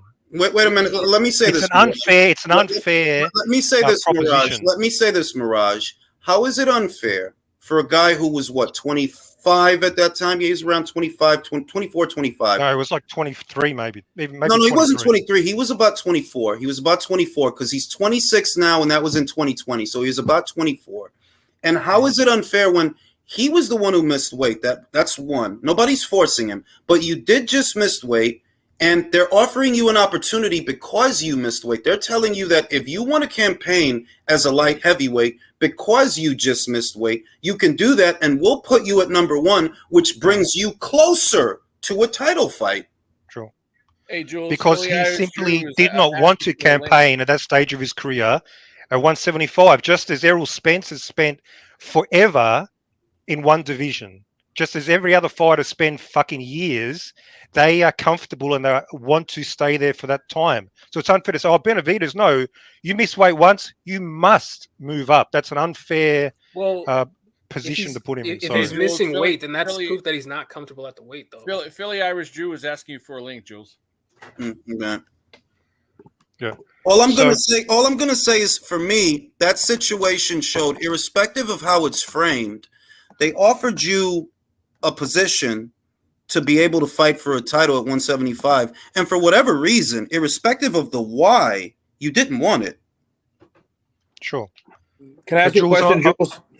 Go ahead, Drew. I don't know if you guys talked about it already when we were going back and forth on Twitter. What do you make of no network yet for Tazoo Harrison and how it's not even on the PBC site? I'm going to tell you, it's very strange, Drew. That is because it should be there. Like, literally, that should be set. That we're going to get that. That's not there. I don't like that, because what that could mean if it doesn't go to Showtime is we have to buy it on Fight.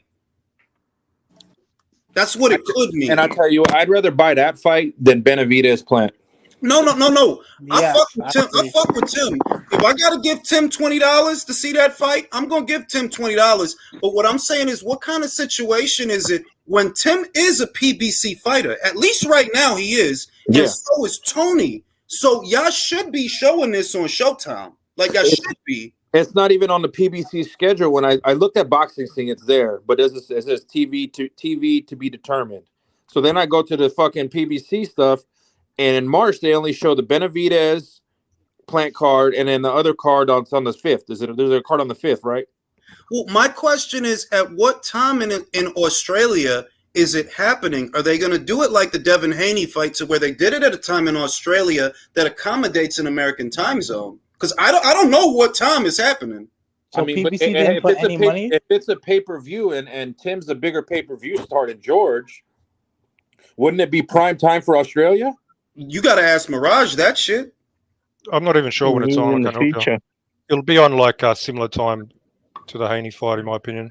If it's on at a similar time to the Haney fight, then it will accommodate an American time zone, and that could herald an American broadcast partner. But my thing is, we should know this already. Like with Inouye Fulton, for example, we already knew it was going to be on ESPN Plus. We didn't have to wonder. It was confirmed. Like, they did confirm it. They're like, yeah, in America, that's going to be on ESPN. So it should be the same deal with this, because they're both PBC fighters, Tim and Tony. They both are. So in America, your fights are supposed to be on Showtime. It should Is be Inouye Fulton confirmed?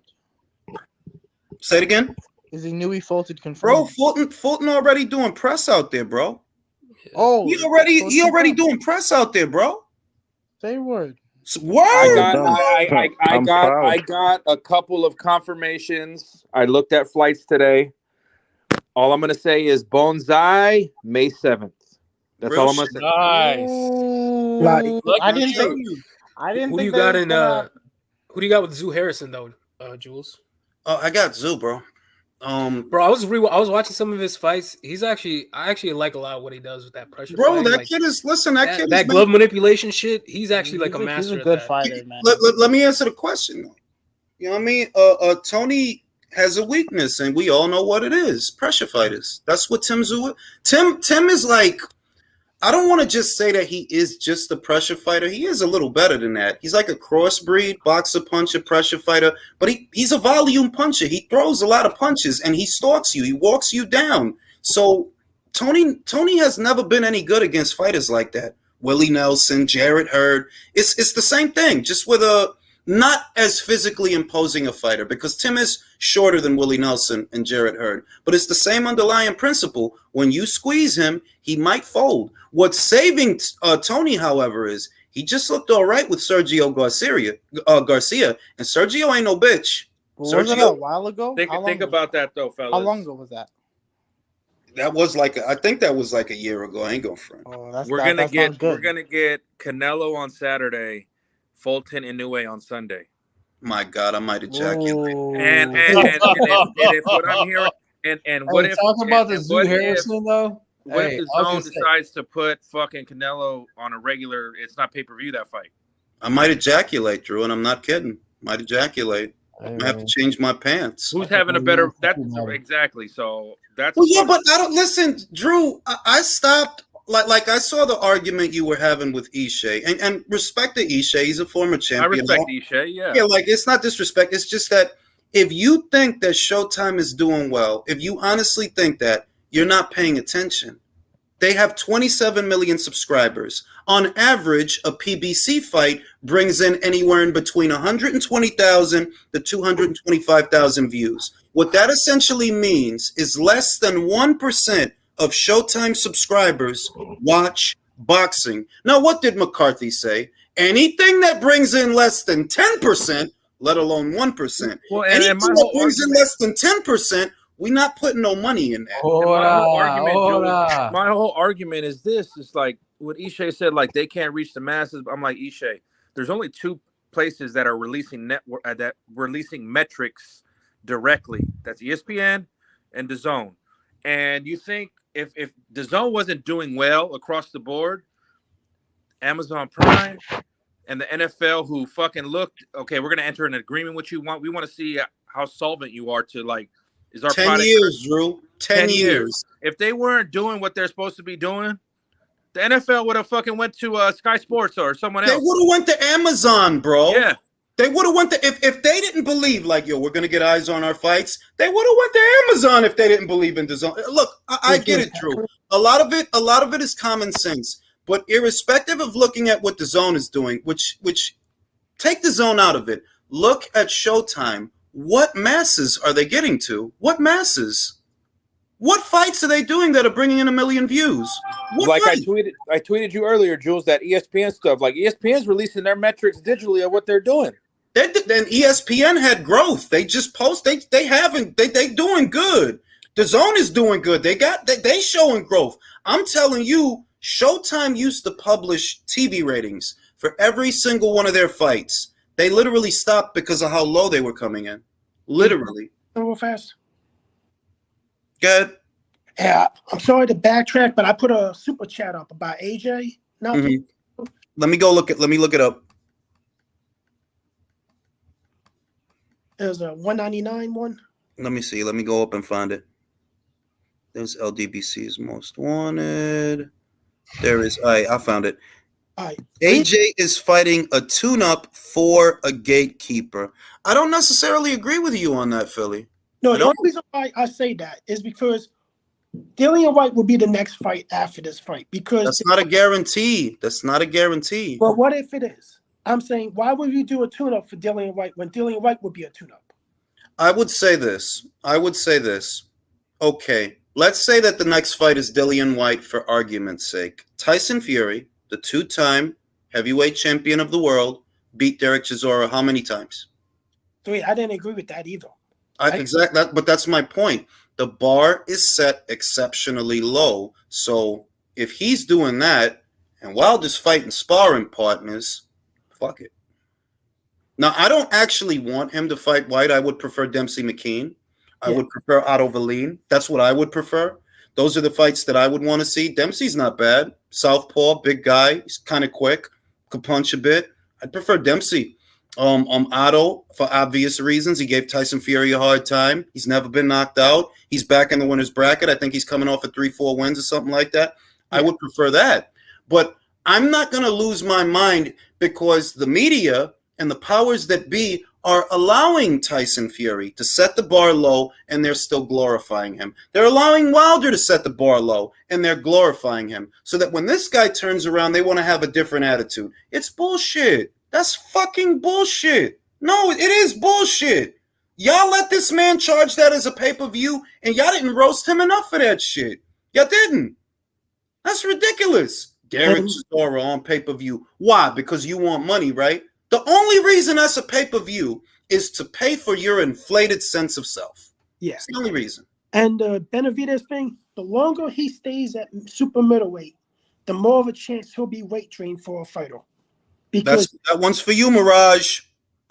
I'm saying that because I don't think I think he should have moved up to light heavyweight a while ago. So do I. Wait, he's So going do to be weight trained eventually, waiting on a Canelo fight, and it's going to be the one guy that he should beat, and that dude destroys him. I agree with you because that's what happened to Jarrett Hurd. Jarrett Hurd should have been went to middleweight, and one day he goes in there with Julian Williams, and he gets fucking obliterated. Destroyed. It's inexplicable that you were able to take as many punches in the Lara fight and all these other fights. You go in there with Julian Williams and get fucking destroyed. And he had a good chin before Speaking that. of Lara, you might want to get to the super chat. Russ Pettit said, so according to Nest, the boxing voice, Triple G dropped his IBF belt and has been ordered to negotiate with Lara. Yeah, I did a video on that, Russ. I already talked about that. Did a video on that. But back to Lara. Lara can punch a bit, and Hurd took some hard shots from Lara. You go in there with Julian Williams, who's not really a big puncher. He's quick on the inside, but he's not really a big puncher, and you get fucking destroyed. It's because you were at 154 too long, bro. Supposed to been move up. How old is Lara now? Bro, I don't even know. That's like old 40. folks' home is going crazy with that fight. Yeah, Triple G versus Lara? Lara's the same age as Triple G. They're both 40 at this point, I believe. Bro, you know Lara ain't fucking 40, bro. That dude is like 46. Really like 48, yeah. He's as old as Ortiz. Luis Ortiz. Just fuck young broads to keep himself young. Fuck he doing? By Young the way, I'm gonna show real quick, man. Pro Box TV, bro, is a good deal, dude. Oh yeah, bro. You definitely if you not already subscribed to Pro Box, subscribe, bro. That shit it don't cost a lot. I did. No, $18.99 for a whole year, and they got a bunch of stuff. There was a fight the other night, man. So it's not the big boys, but who cares? It's boxing, man. Yeah, if you want to see people get beat the fuck up, Pro Box is good, bro. They had a couple of good fights on them, man. They show fights in Florida, Mexico City, and other places. Canada? Yeah, man. Bro, are you employed by them, bro? Like you I saved should up be. for those motherfuckers, man. Hey, I should be, man. Seriously, but nah, man, that's a good deal, bro. No, I ain't gonna lie, man. You sparked my interest. I looked into it. I'm about to get my little subscription on, man. Dude, $18.99 for a year? You can't beat that, man. No. I want to get to this Benavidez thing because I want to make Mirage upset. Mirage, what do you think about that? That he may overstay his welcome at super middleweight on account of he keeps cutting down. At what point do you say that it's unhealthy? Ah, shit. Mirage dropped off. It was getting good. Damn. Yeah, and didn't he just hire a conditioning coach? Like that can't be a good sign. He hired Memo Heredia, bro. That's not conditioning. That's PEDs. Well, my bad for bringing that up. That's PEDs. Like, let's not be naive, bro. It's Memo. We've already cleared this up. There's only one cheater. Everybody else is trying to keep up. For real, Another yo. thing, Julius. Good. Do you remember you did a segment about this? Benavidez talking about he can beat Bivol. He can beat Beterbiev. because the sparring sessions, Yeah. mythical sparring sessions. Look, I have the feeling that because Benavides has been in the game for a long time and he has have good sparring sessions with a lot of high level boxers, a lot of them. Mm-hmm. But I have the feeling that those sparring sessions weren't happening 2-3 days ago, not a week Yeah. ago. I Exactly. think those sparring sessions were happened like years ago. Exactly. And that reminds me.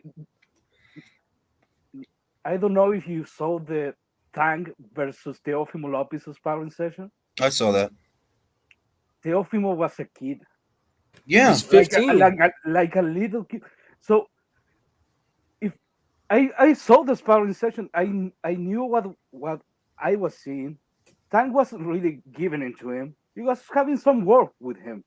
So that sparring session doesn't mean absolute anything. Exactly. Nothing. And that regard, Benavides is a young guy. I don't think if Benavides goes to another gym to have work with some other guys, I don't think those guys are gonna take it some serious. They're gonna work with him because it was Listen, a process. the other thing is that when Ben look, just like you said, the sparring sessions he's referring to are not recent sparring sessions. They're sparring sessions from years ago. And in sparring sessions years ago, obviously, Zerto got the best of Bivol in a sparring session. A couple of years ago, Benavides was a very young guy. Like they might have you like in other words, I don't know that the guy wasn't going easy on you because you were young. Because if we're talking about a sparring session 5 years ago, how old were you? 21? Well, also you got to think in Mexico and the United States, they spar really, really hard, and in Russia, especially Russia and in Europe, it's mostly technical sparring. Like they actually they use sparring for what sparring was originally for, which is to learn shit. You know that's exactly what Bivol said. Yeah, I don't That's literally exactly what he said. Like, I have technical sparring sessions. Sometimes I want to spar just job. I just use my job. He literally said that. Yeah, but you guys are now speculating on trying to explain things. Now the word on the street, oh boy, what I've heard. That's speculation. Hang on. No, but okay, this is based it's based on something, at least the word that's going around. Joey Diaz's gym, in sparring for Canelo, Benavides was sparring Bivol, and he made him take a knee with a body shot. That's the word. Okay. I could believe now. that. Well, Now, if that's true, also hang on. If that's true, you can say, okay, maybe it's lying. But let's just assume for a second, if that's true, does that make you reassess them fighting as pros? No. All right, now let me answer. Why not? Okay, why not? You have to. Right now, let me answer the question. That happens, bro. Dillian White dropped Tyson Fury in sparring when they fought. How do we know that's true? That's what Dylan White said. We don't know that's true. All right, all right, fair enough. You don't know if what you said is true, bro. So I'm just assuming. Listen to what I'm saying, and please, 3-4 guys, stop talking. All right, now one. I'm gonna assume that what you're saying is true, the same way I assume that what Dillian White said is true, because the same applies to both scenarios. It's sparring. I completely believe you're in a different mindset under the hot lights when you're approaching those hot lights than you are in a sparring session, bro. It's different. It's a fight. It counts. You're gonna feel different. Yeah, it's gonna be different. The intensity is different. If you're telling me that, okay, Benavides made Bivol take a knee, awesome, bro. That's still not gonna make me pick Benavides the same way it didn't make me pick Zerto. Okay, now nobody's saying that's a guarantee because he did this in sparring. That means he's going to stop him. But to me, it's still evidence that of some sort of value when I'm assessing. That means, okay, this guy does have power that can hurt this other fighter. That's proven. Like the power is not going to vanish. His body is suddenly not going to be like immune to a body shot just because it's a real fight. So that exists. That's a crack in the armor exists, and I will consider it. But no, if we're gonna look, I'm taking what you're saying at face value, right? So let me take it at face value. You're talking about a sparring session, right? Whereas the night of the fight, all the preparation is done. The conditioning is done. The game plan is done. Yes, that is very different from a sparring session. When you're preparing for this guy, like this is the guy I'm going to fight, and this is the preparation I'm going to use, which, you know what, it may be different than the preparation for a Smith fight or a Pascal fight. Of course, they're different fighters. They got different tendencies. All I'm saying is a sparring session, that's not a lot. Guys get dropped in sparring sessions all the time. Well, I don't know about that. Like, do you really reckon it's common? Like elite fighters just getting dropped? I don't think listen, that's true. I'll say Especially this. in the United States. Bro, Yeah. Oliver McCall used to give, based on the same sparring stories that you're telling me, right? Because there's plenty of gym stories. Oliver McCall used to give Tyson the business in sparring, and Aaron Pryor used to give Sugar the business in sparring. But if they would have fought, and you weren't here for this, but I had that conversation couple of lives ago, that if it would have been under the hot lights, don't get it twisted, I think Sugar would have wrecked Aaron Pryor. Wrecked him. Well, maybe. I mean, sure, but we really don't Muhammad know. Ali It was hasn't been famously proven. terrible in sparring. You know what, though? Another thing to Yeah. consider with this situation or scenario is this. Sometimes these fighters are fighting or sparring multiple guys, and that's they the could other be on thing. their third sparring Yeah. partner, and they're all Yeah, I'm aware. But I'm just saying, like, I wouldn't dismiss, like, if somebody beat up Benavidez in sparring, I wouldn't just say, oh, it doesn't count at all. To me, completely dismissing it, to me, that's a mistake. You shouldn't completely dismiss it. And I in my would opinion. say that those two scenarios, when you're sparring versus an actual fight that you're about to have, they're actually more wildly different scenarios than you're giving it credit.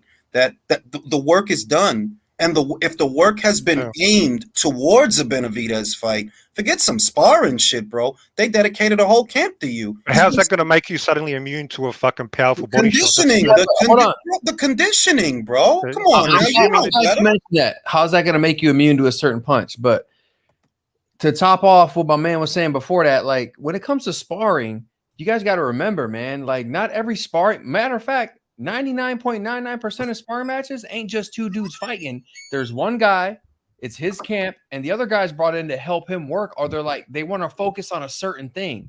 So while guy A is focusing on a certain thing, guy B gets a little incredulous, a little excited, and is like, boom, let me catch him. That stuff happens all the time. Like, see, case in point, Kelvin's got a sparring story. Kelvin, shout out to Kelvin in the gym.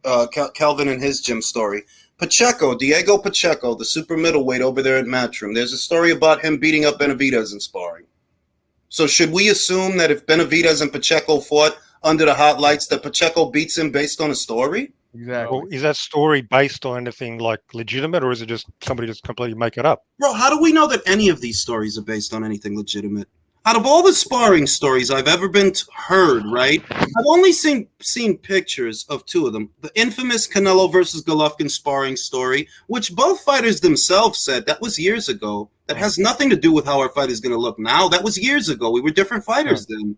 Well, and the Soto Ramirez and Bivol sparring story. Not only that, but let me add this to it. What if the one fighter, the main fighter, is working on a weakness of his, and the sparring partner is getting him in his weak point? You know what I mean? Well, also that's what I'm like saying, that's bro. not speculation. What I'm referring to, because that literally is Soviet style boxing. Like that's how they do sparring.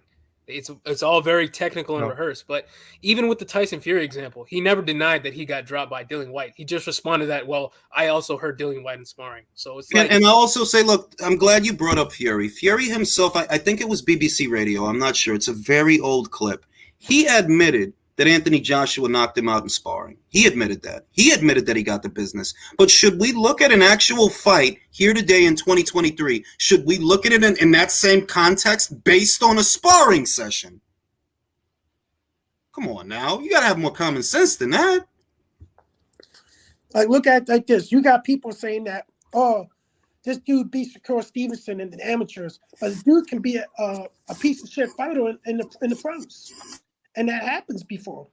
That definitely does happen. Like, I don't even think I agree with stories coming out of the gym or coming out of sparring sessions, because to tell you the truth, that's kind of fucked up, because that's supposed to practice your craft and everything. And you're just going to take it seriously. Hey, this guy got knocked out during sparring. And he probably obviously amateurs is different. I mean, who's that guy who beat Tyson in the amateurs and then Tyson wrecked him in a round in the pros? Sure.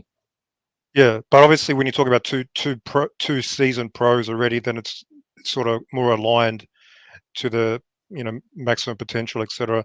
And in regards to AJ knocking out Fury, well, if that actually happened, if AJ actually knocked out Fury, I mean, that to me, if they fight, there's no way that's not going to be hanging psychologically over Fury's head to some degree. I mean, these boxers are human. Bro, it might be, but it might not be. And all I'm saying is there's a difference between something happening in preparation and having full preparation, having the full preparation, the conditioning, the regimen, the battle plan. There is a difference between that I'm not and denying sparring. that.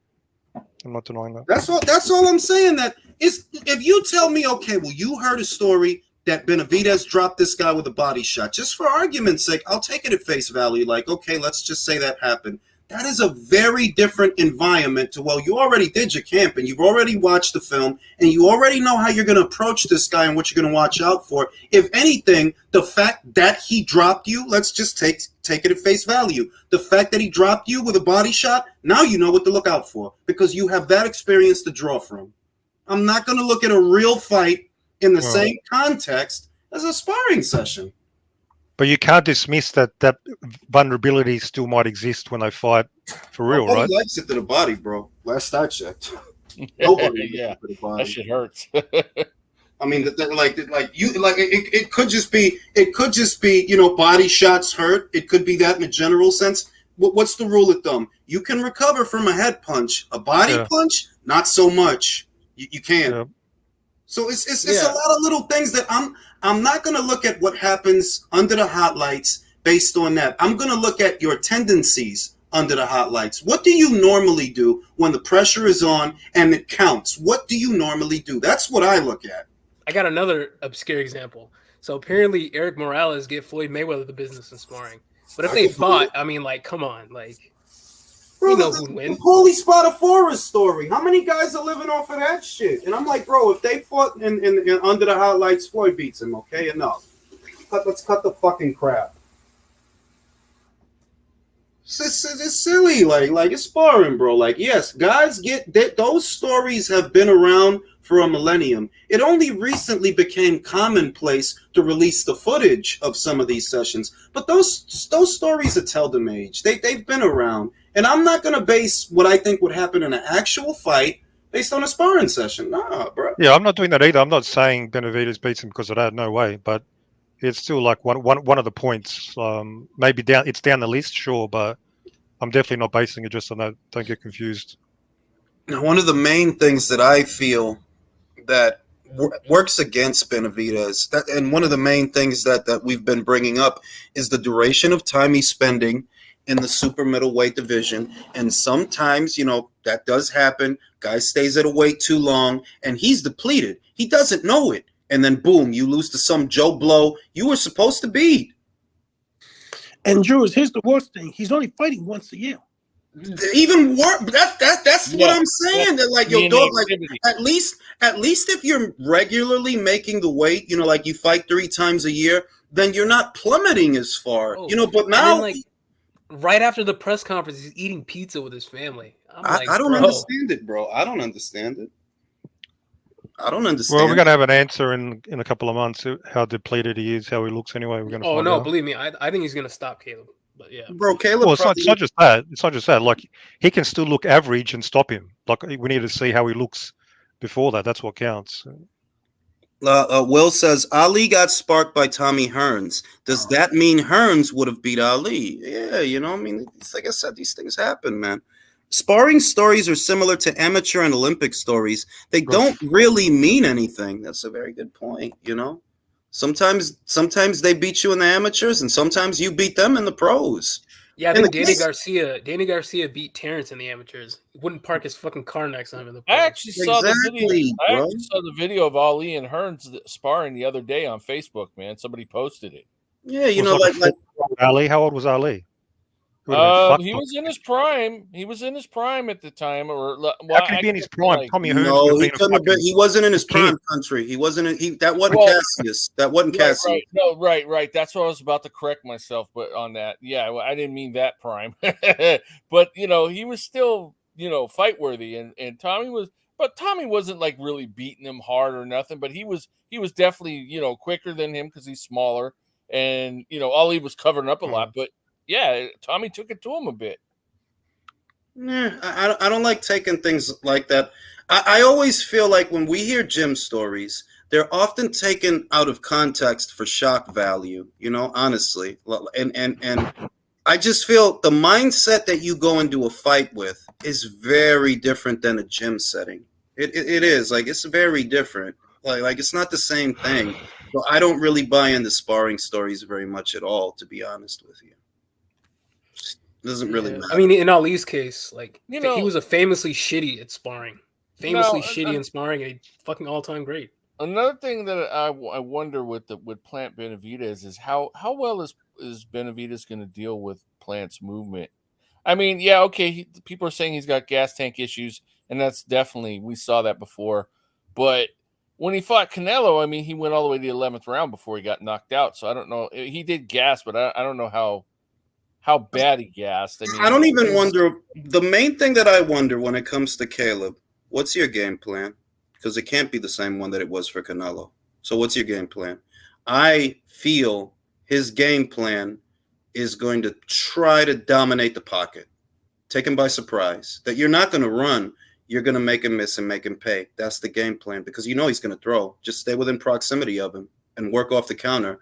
You're not a big enough puncher to overpower him. Your best bet is to catch him off guard. The only way you can do that, the only way you can do that is to stay in the pocket with him, but work off the counter. That's it. That's what I'm thinking, that he has to be aggressive, like contrary to what people think. Like I think he should actually try to push David back, because famously these big bullies don't know how to box off their back foot. Did you I just think that Caleb is gonna end up slipping. He's gonna do those like really deep slips where he like bends at the waist, and he's gonna end up getting fucking clocked. That's what I think is gonna happen. The problem for a Plant, even though David's got long arms, he's fucking good in the pocket with the body shots. No. Yeah, I don't disagree with you. But see, this is the thing. I don't think that Caleb can safely stay on the outside, right? So if Breadman is as good a trainer as they say he is, because I keep hearing it, then he knows that you can't fight this fight sticking and moving behind straight punches on the outside. You can't hold him back doing that. You're going to have to sit on your shots for there to be anything on them. Moreover, he's going to get to you. So take it to him, but work off the counter. He wants to be in the pocket with him. Not dissimilar from what Bivol did. I'm not going to run from you. I'm going to stay here with you, but I'm going to work off the counter. And to Caleb's credit, he is pretty good at breaking apart high guards. So now is it going to work? I feel like best case scenario, right? Yeah, let's just be stupid. Let's just be a bunch of retards. Fuck it. Let's just say Caleb scores an early knockdown. Let's say that the first couple of rounds, this guy's looking phenomenal. You know that I still don't trust his gas tank? That's my problem. That you might burn out. The pace this guy sets, you might burn out. Even if you're doing all right. It happens. And you'll still get knocked out. When people talk about countering, I think sometimes they overrate it. Like, it's easier said than done. Countering one or two shots, sure. But when you're up against a combination puncher, 7-8 punches with speed and power, I mean, unless you're Floyd Mayweather, unless you're exceptional, I don't buy into this whole he's going to sit there and he's just going to counter. Caleb's good, but is he at a high enough level? But here's the thing. To be able to do that? That's the question. Here's the thing when it comes to Benavidez. Benavidez used to fighting tall, but before he knows that combination, he normally lands a straight punch. If Caleb can go inside when he throws that straight punch and counter to the body, that disrupts his rhythm. And you got to keep doing that. And I think Caleb can do that for a while and disrupt his rhythm enough that David is going to sell out more. But I don't disagree with you, Philly, but I'm going to say this. You know that you have to throwing body shots. It's not like it's safe to do that. That side of your face is not protected. That's the trade-off. But I don't disagree with you that the body's the ticket. The body is the ticket. If you want to slow him down and take something off his punches, absolutely, the body's the ticket. But can he do that? And I also agree with him. I agree with you in the sense that Caleb probably can time his slips enough to get on the inside, but eventually this happens in all his fights. Like he does that shoulder roll shit and it doesn't work. I don't think he's gonna use that against David though. It's like a discount. He fucking discount wakes shoulder up. roll. He wakes up with the shoulder roll. Like, he showers with the shoulder roll. It's not even a shoulder roll. Did you see? It's a shoulder croissant. It's not Did a you shoulder. see what our you see what our favorite executive, the Weasel, quote tweeted Cucobio right now? No, what he said. I've been trying to tell y'all, pay no attention to those saying it won't happen just so they can later claim they saved it. I don't know, bro. Like, you guys keep calling him a weasel. Jules, I feel like he looks more like name an executive that does all this. One thing. The thing is, look, this is what I'm looking at. I'm looking at the time. April 15th is roughly 2 months away. Roughly, right? That's like roughly 2 months away. Are you guys even in camp? Because you have to officially announce it, do the press tour, and it's only 2 months away. Like time is like the clock is ticking, and you're saying that a deal is not done yet. So I'm like, yo, dog, like I'm just not confident. If it happens, great. I'm not rooting against them. I'm not rooting against the fight. I'm just saying that, like, yo, you literally only have 2 months. Don't tell me that you're confident. You said you were confident about Crawford versus Spence, and that didn't fucking go anywhere. So I don't want to hear that Stefan is confident. What the fuck that mean? Look how much time is wasted for fucking negotiations. Like, also, Bro, Tate might go to jail. Wait, think about that. They announced this fight last year.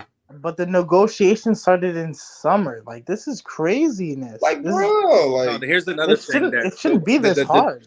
It's the delusion on both fan base sides. For example, can we say, Jules, when Hagler and Hearns fought, they were bigger stars at that time than Tank and Ryan are now? Definitely, bro. Definitely. And they still had to go on a 20-city press tour to get the buzz going. Yeah, they went on a 23-city press tour.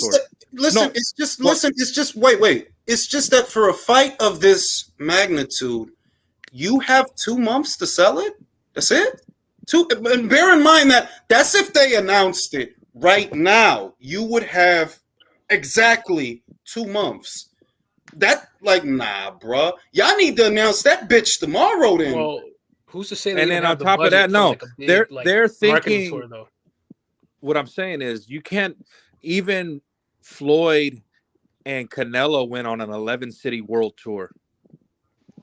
I'm just saying that I've always been skeptical about this fight, and the fact that we're still here and we're still wondering, and there are still deal points that they don't agree on when they fucking announced this last year.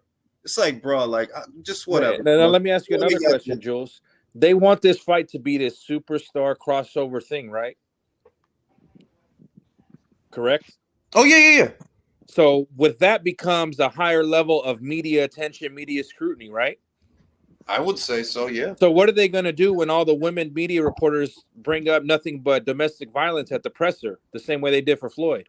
Well, I mean, that's the other.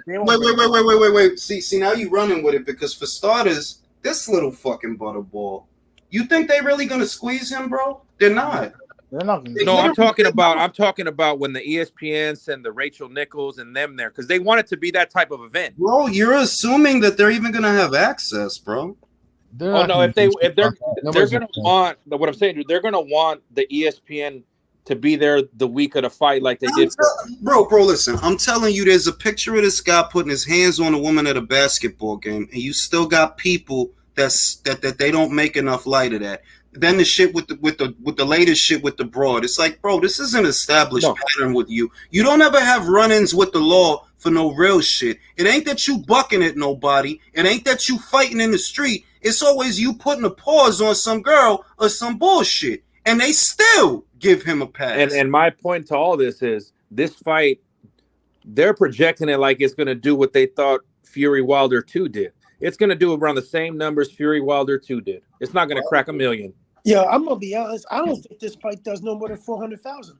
Yeah, like that's what I've been saying. Like where is the evidence of Ryan's pay-per-view potential? Well, this is the or other, tanks. This is what's damning. This is what's damning, because I won't even lie. My projections were based on the estimated the estimated numbers, which are in the neighborhood of 225 to 275. If Stephen Espinoza, which he said, that's his voice, that's his words, this is the second highest pay-per-view he's ever done, and it didn't crack 200,000. Bro, what are you good for? 150? So if you only good for like 150 and 170, how I'm supposed to believe you about to do $1 million and $2 million? How? With a dude that ain't never been on pay-per-view. Now I'm starting to wonder if it can do $1 million. Or for who? Not you. You good for 150, bro. What's he good for? We don't even know. What's Ryan good for? What's his box office numbers? We don't even know. So this shit might fuck around and do between, I don't know, 6 and 7. Motherfuckers don't like this kid like that. He don't have no major sponsorships. It's so many red flags. Are like, bro, if you was that dude, you'd have a Hugo Boss sponsorship. You would have a fucking Gatorade sponsorship. You would all these brands would be trying to get down with you because you that dude. You don't have no brands down with you because you hit girls. You fucking butterball. I just don't understand why we talking about this fight. This fight's not happening. I said around it don't. It's not gonna happen. No, I'm saying because I'm talking about it because Espinosa just tweeted about it. That's why. Well, Steven Espinosa is a fucking puppet. He's a fucking idiot. But listen, that's the shit he was. Listen, like I said, I'm not rooting against the fight. If they can make it. I'll buy it. I'm not rooting against the fight. I'm just saying that him saying some shit don't mean nothing to me because you were saying that type of shit about Crawford and Spence. You literally, yeah, I'm optimistic. And you literally just said that shit about this fight this week. Yeah, I'm optimistic. All right, bro. Just do the fight, bro. Do the fight. Because I don't actually care if you're optimistic or not. Just do the fight. There's so many roadblocks. You got his court case about the hit and run and everything. You got the negotiations of what network's going to have control of it and everything. Because all of a sudden now, PBC wants to have joint control with their own. When it's in other fights, they said we're not doing that because we're giving them revenue. No, I don't believe it. Yeah, and it's hard to believe that Oscar or but because the deal, it's like I'm just gonna say that it's hard to believe that Golden Boy and Ryan's manager would concede. So you telling me my guy could walk in there, knock your guy out, and we ain't the A side in the rematch? Really? What the fuck what we gonna do this for? Yeah, that's ridiculous. It don't make like, all right, you want to catch weight? Fine. One-way rematch clause? Fine. You got it. It's your shit. It's on your platform? Fine. Fuck it. Whatever. And you saying that with all of that, and if I win, my guy wins, I don't even get the like, bro, then what we gonna do this for? What is it for? And the other issue is they say Ryan said that PBC told him he couldn't have a tune-up fight or else the fight was off, and they let Tank have a tune-up fight. I did a video on it. Listen, and here's the weird thing about all of it, right? Bear in mind that there's only one guy that has a rematch clause. Pay attention to that. Only one guy has a rematch clause. And if it's that bad, if you that worried about, where the rematch gonna go, listen, don't activate it then. Don't activate the rematch clause. Problem solved. Yeah. Do the fight. If Javante loses, don't activate the rematch. Problem solved. That's some straight crook shit, man. I'm telling you. It's like what I see is there's too many problems. He has a court date next week. Another one towards the end of the month. You still haven't made this official. I understand why Oscar says, yo, it's not negotiable. Like, I get it, because that shit on some real shit ain't even no reason for Oscar to do it. Like, what am I going to do it for, bro? Everything is for them. Everything is leveraged towards them. Everything. The weight, the platform. In the event of a rematch, we don't even have a rematch clause. This is how Al effectively blocks fights. I don't like shit. If it's me, I'm like, bro, what the fuck? Like, man, you know what? Go fight Hector again, man. Suck my dick, B. We not doing this. If you don't give us a rematch clause, or better yet, fuck a rematch clause. We don't want one. But if you don't give us the rights to the rematch, if he activates his shit, we not doing this. And you could go fight Isaac Cruz again and see who buys it. And you know what? If Al keeps doing this, and I know like nobody believes it's going to be PBC is going broke and everything, but Showtime's going to have to look at the budget, and they're going to look at, hey, what we're losing and everything. And like Helmont's taking over Showtime. That's the main thing. They're gonna try to cut budget, and they're gonna look at boxing and say, Bro, they already listen, Philly, they already cut it, bro. That's why it's 4 to 5 fights on pay-per-view. Because the budget is already cut. What they doing is, okay, the budget got cut, so how can we do the fight? Where's the money gonna come from? The pay-per-view. Yeah, It's the budget same already got cut, bro. The budget's smaller this year than it was last year. bingo. There's no 7-figure main event fighters on regular Showtime anymore. Espinoza had to smash his piggy bank this morning. And on top of that, like, my whole point is this is not the buzz of hair on your goosebumps on your hand super fight. The casuals don't know about these dudes. Listen. The casuals don't know about them, and the purists fucking hate them. So where is the actual potential for this fight? Listen, I know that something happens. Look, I'm gonna be fair. I'm gonna just try to put all my criticisms aside. When a fight is announced and both men are in front of each other, a big part of what sells it, the big fight feel, is you can't believe that it's about to happen. I've experienced this with a couple of fights in the past. I'm not going to lie. Mayweather-McGregor had the big fight feel. Like, I can't believe they're doing this. I can't believe they're going to do it. Like, wow. Also, Mayweather-Pacquiao. De La Hoya Trinidad. When Roy Jones Jr. went up there to heavyweight and he fought John Ruiz, I understand that John Ruiz wasn't nobody, but that had the big fight feel because it was like, yo, is Roy really about to fight a heavyweight? The fuck wrong with him? Big fight feel. This doesn't have that. I can believe y'all want to fight each other. You know why? Because y'all don't want to fight nobody else. Well, also this is also the biggest fight they can make in that division. Like they can't make any big fights with Ryan or Tank other than this. Yeah, because you even mentioned Floyd and Conor. Like, even at that height they were in the digital age with piracy, they had to humble themselves and go on like 6-7 cities. Yeah, they went to Canada. They was in America. I think they went to London. They went to a couple of cities. Ireland, yeah, like they had to. They went to a couple of cities. Because Dublin, Canada. But you understand what I'm saying? That the big fight feel, which is very unique. It's not every fight. It's like, wow, yo, they really gonna fight. They really gonna fight. This is a going out of business sale fight. This don't even have sale. Yeah, this don't even have Cotto Canelo vibes or Canelo fucking Triple G vibes. Not even close. This is gold chain at the pawn shop vibes. Legitimately, like the big hardcore pawn show. Like, I'll tell you what, and I'm not saying it to be funny or for shock value. I'm serious. I'm more interested in Valdez Navarrete than this. That's a fight. That is a fucking fight. That's what that shit is. They need to just go back to bringing people up from a lower weight class and beat up on them, because that's all they're gonna do after this fight. Well, I think that's why they have to make this fight, is because that shit is not flying anymore. It's not. You know who's more excited? Wait a minute, Javante. See, this is the thing about Javante, and this is why I keep saying that the pressure's on him. Reyes disagreed with me a little bit, but this is what I'm saying. You the one who wants to charge people $80 at a time for your fights. You the one. So what options do you have over there that you could keep doing that? What options? Who? Frank Martin? Isaac Cruz rematch? Like what? People not going to pay for that. You know that. And now that Stefan Espinoza let the cat out the bag, that not only was this year's second highest pay-per-view with Hector Garcia, but it didn't crack 200,000. Not right? How much less? It's only going to drop after that. That's what I'm saying, man. I'm telling you this right now. Tank's gonna fight Chris Cobalt after this fight's not. I guess it doesn't get announced. Fuck around. I'm saying, like, if it doesn't happen, then Ryan should fight Regis, or he should. No, here's what's going on. Y'all saw that respect. interview with Sean Gibbons. Isaac Cruz is on standby, baby. There you go.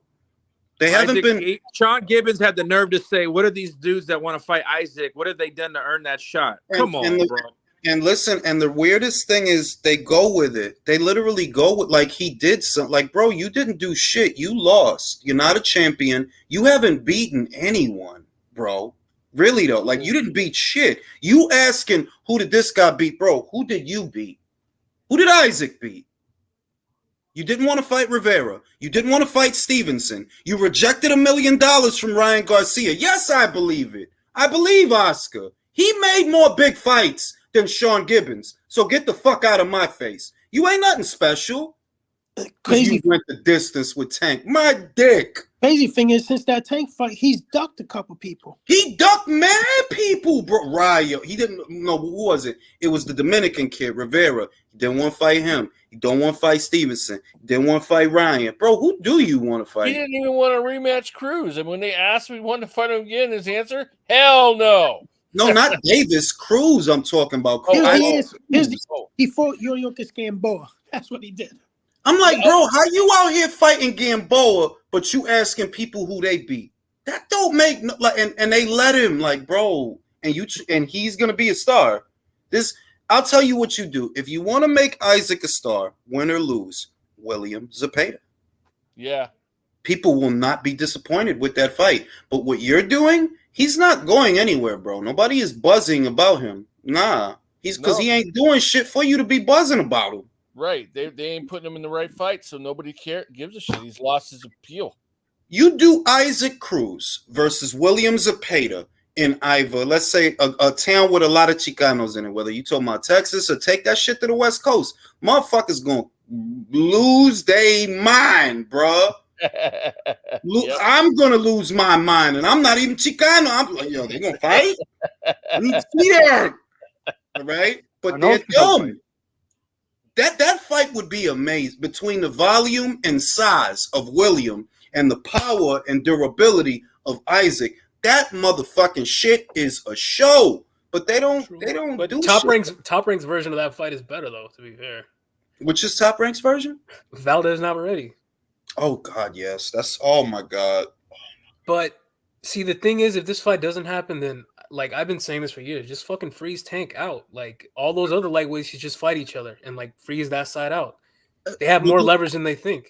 No, that's what's going to happen. That is what's happening and what is going to happen. That's already. Look, the kids that want action, they're not going to waste their time on Javante, bro. They're not. Like Stevenson is fighting Yoshino, and then that puts him on the path for the winner of Haney versus Lomachenko. Those two boys supposed to be fighting. You know what I mean? Motherfuckers don't got time for him. Like Teofimo gonna fight Ramirez at 140. It's like nobody, like you not stopping nothing. You not really in the way of nothing. This whole thing about Ryan and Javante, it's not even that big a deal. If y'all don't fight, I don't care. I would be more disappointed if Navarrete and Oscar don't fight. I love that fight. Right, I need that. I need that fight. I don't give a fuck about them that much. If you put two options in front of me, you either get Bivol and Better Beef or Ryan and give me Bivol and Better Beef, please. I need that. Give me that. Even Okoli Opataya. I'll take that. Give me that. I need that. That's actually a fire fight. That's a great fight. It's mad other fights that I like more than that one. Like it's not that Ryan and Tank is not a good fight. I'm not being petty. I'm being real. Like, no, it's a good fight. But there's actually other fights I do want more than that. Whoever win this bullshit, you ain't the best lightweight in the world or the best super lightweight in the world. This just two prima donnas fighting. That's it. You mean Bam versus Edwards? Boxing. Who nail polish is better? You know whose shoe game is better?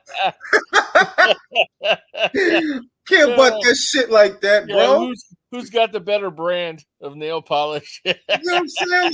Like I could think of so many fights at so many weights that I would like more than that one. Like, all right, my man Tim Tszyu versus Brian Castano. Ooh, bro, Bam versus Edwards. Bam versus Sonny Edwards. Would be a good one. You know what I'm saying? Like it's mad other fights that I like more than that one. Shit. Or look, our favorite. My man Vosdick is coming back this Saturday. Let my man get 2-3 fights this year. Give me Bivol versus the Nail, bro. I need that. And I wanted that. I wanted that back in 2020. Bro, now that you put it this way, fuck that fight. I don't even care. Yeah. Our favorite, we already see fellas, Tank beat up bitches anyway. Our favorite Jewish guy that rolls back odometers just tweeted, we can expect an announcement very soon for Usyk Fury. There you go. That's another one. That's a super fight. No, and that's what I'm like. That's yet another fight. That's real. That is a real fight that I care way more about than like, bro. What is? Let's talk about it, Jules. If if Ryan Tank was as big as it was, the Saudis would be calling to give each of them 50 million Bro, each. that's my point. Like, let me make my point. If this fight really were the cash crop that they make it out to be, the Saudis would be glad to subsidize it. And you'd be a fool to say no, because they can make it worth something that it ain't even worth. They can, like, you want 50? We got you, huh? Here's 50. And You you want want to see 50? more fucked Bro, up? give me AJ Wilder before this. Give me Wilder and Ngannou before this. And you want to know what's more Seriously. fucked up? BLK Prime's not even going to offer them 25 million each to fight each other. Bro, no, but yo, they've been, listen, the amount of time that they've spent overstating Gervonta Davis's value and the stifled growth of Ryan Garcia, because Ryan does have potential, but you know what your problem is? You literally don't fight enough. You don't. You are popular in a way, but you don't fight enough. So, and when you do fight with Emmanuel Tagoe and Javier Fortuna, yay. Come on now. We serious here, bro? Shit. I'll tell you what, I would be more hyped for Prograis, and I'm not doing it for shock value. I'm serious. Prograis Crawford would be more exciting for me than that shit. Y'all don't fight shit. I don't be excited about y'all. That y'all fighting each other. I think Prograis and Teofimo would be more exciting than that. But Ooh, nah. I would be excited at was the ass ducking that whooping dude, that so- Teofimo about to get. I would be excited about that. I don't want you to see got me Prograis fucked fight up. Crawford. Prograis would get hurt, man. Listen, I love me some Prograis, but if they want to get down, I'm gonna watch. I'd rather see Prograis rematch Josh Taylor. You know what I mean? Like, yeah, I'd rather see that too. now he gonna That's- beat the shit up. He'll beat the shit That's out of Josh. unfinished business, though. Like I thought he won the first fight. I thought it was Yeah, close.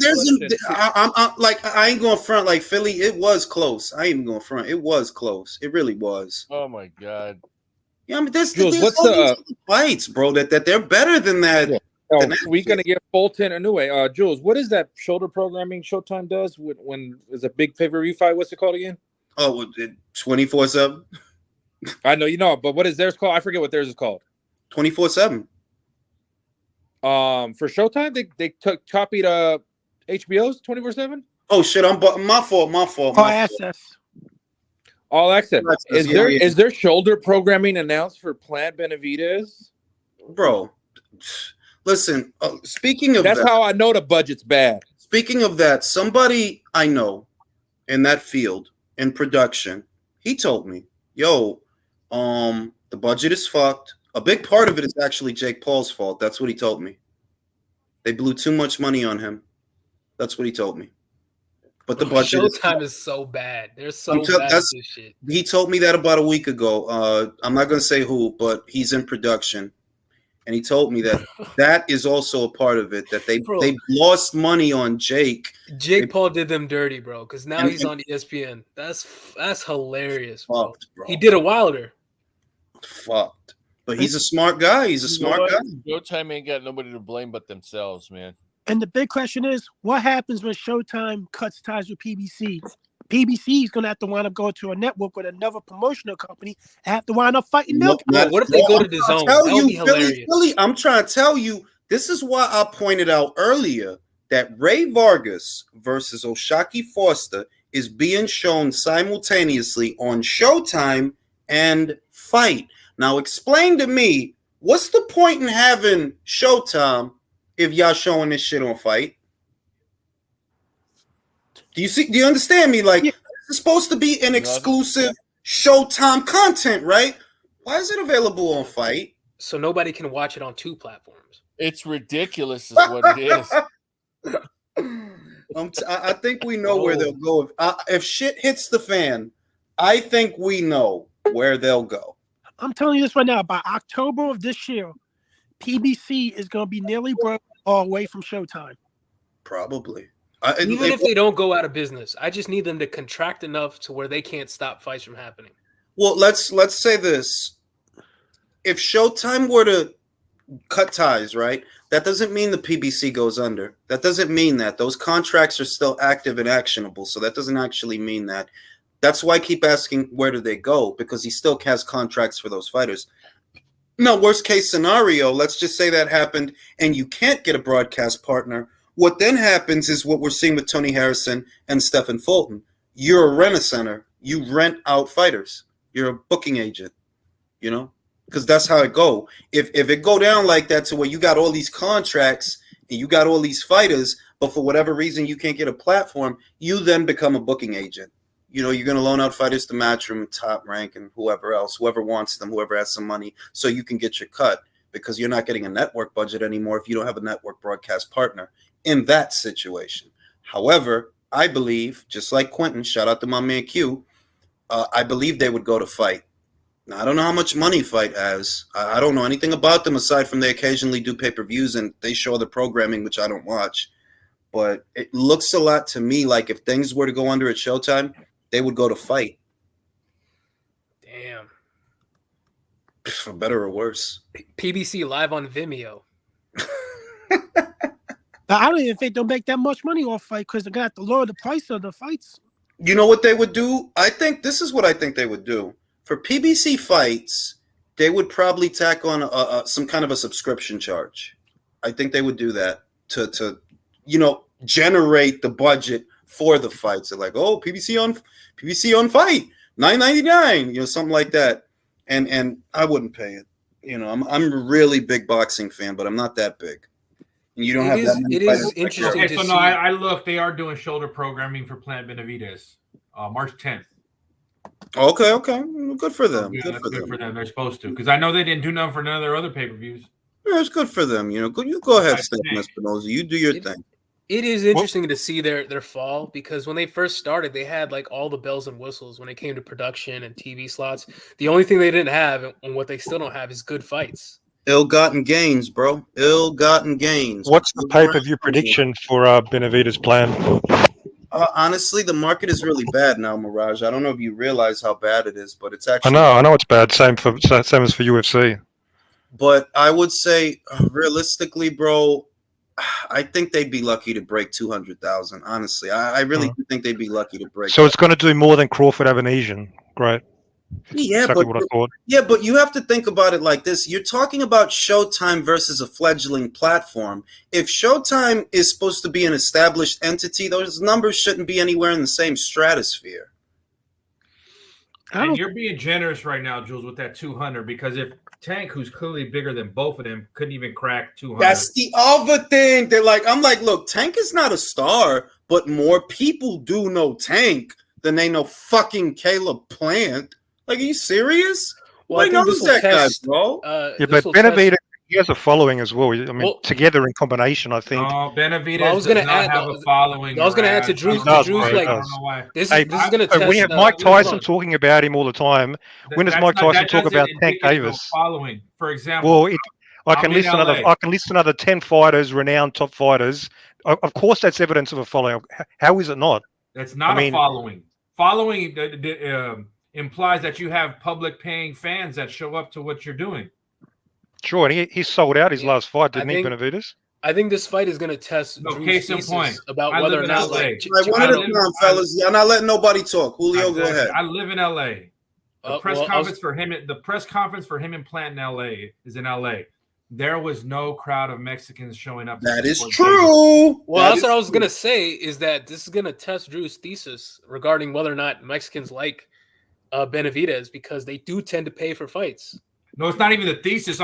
If you told me tomorrow Jaime Munguia versus Gabriel Rosado or Berlanga was announced, and they're doing a press conference in LA, sales, bro. Listen, what I'm saying.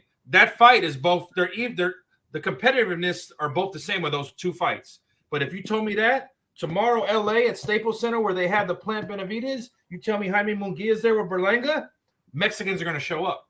Nah, that's you gotta accept that, Mirage. That's not cap, neither. It's not. I'm not aware of how the dynamics work over there with those sort of fan bases. No, and I'm just trying to tell you that Benavidez is not a draw, fam. See, his last fight, I believe, was in Arizona, and he could do okay there. Don't get it twisted. But the disconnect is, okay, this is a box office fight now. This is big boy league, right? Do they really fuck with you like that? Because we know nobody fuck with, and I'm not trying to knock him. God bless him, his wife, and his child. I don't mean it like that. But we know you don't be selling, like, bro. At best, I think they'll do well at the Real gate. Mexicans don't fuck with Benavidez. Well, wait a minute. To add to Drew's point, though, another reason why more would show up to Berlanga and Munguia is because you got the Mexican-Puerto Rican rivalry there. That's another contributing factor as well. Also, Berlanga does do well in New York. Yeah, and like also, like I was gonna add, I think at best they do well at the gate, maybe. But as far as buys go, I don't know. No, you're right. Thank you. Let me say that it'll probably do an okay gate. Don't get it twisted. It could do an okay gate. And don't forget that PBC comps tickets like nobody's business. Trust me. It's like I got the emails. Everybody, like, look, they comp and tell, like, I know that's what they do. But in terms of box office buys, no, bro, this shit is son. This fight doesn't do more than 75,000. And I feel that what Benavidez just recently did, re-signing to the PBC, I don't want to sound like a broken record, but I'm being real. He could be selling if you wouldn't have did that. You versus Zerto is major. Like, it's ridiculous that you know that these fights are there, bro. If you wouldn't have, you know, fuck PBC. You want big fights that put big money in your pocket. You should have fucking went to Golden Boy. Why? They have the inside track on the Chicanos. They do, all right? That's what they do. They have that. That's all they have, but they have that. And what do? You sign to these fucks again so you can fight Caleb Plant? Well, that's what makes me suspicious about this whole, like, rehearsed, you know, act, Mexican Monster act thing, is that maybe they're telling him, like, look, you got to deliver on the pay-per-view side. Bro, I don't understand why he comes on Mexican Monster. He's not even full Mexican. That's the other thing. Like, bro, you're Ecuadorian, bro. Okay, can you stop? Now, Zerto, he's Mexican. Munguia, he is Mexican. You are Ecuadorian. Jules, like when real Puerto Rican said Danny Garcia ain't no fucking Puerto Rican. Motherfuckers know, bro. Like, bro, you ain't Puerto Rican, bro. Okay? Que sí, que sí, que sí, que sí. Que sí, que sí, que sí. What is he then? I don't know, bro. I like honestly, I don't know what to tell you, bro. I don't know. But I'll tell you what, and it's a fact, and Drew, you fucking know it. For all the bullshit we give Benavidez, if you did him versus Zerto on the West Coast, it's a wrap, bro. That's the fucking fight. Remember, Joe? I was the first one saying it. What's the point, though? What's the point? Zerto's fucking. You're not understanding that you could do that fight for no belt. I'm just telling you, that shit will sell the fuck out, bro. The point of it is this: you put two guys in there, the Mexican community comes out, whoever wins, that motherfucker Canelo has to fight him. Yes. Has to. And Zerto's still a top 5. Hang on, what the fuck is Zerto beating Zerto? Are you Mexican? Y'all need to be. Go ahead, you explain it, Jules. One at a time. Be more cordial, please, Mirage. Maybe I know you don't understand the dynamics of it, right? But and you're gonna disagree with this, but I'm just telling you this is the perspective that a lot of people out here have. You going over Caleb Plant doesn't really mean a lot. Like in a general sense, it doesn't.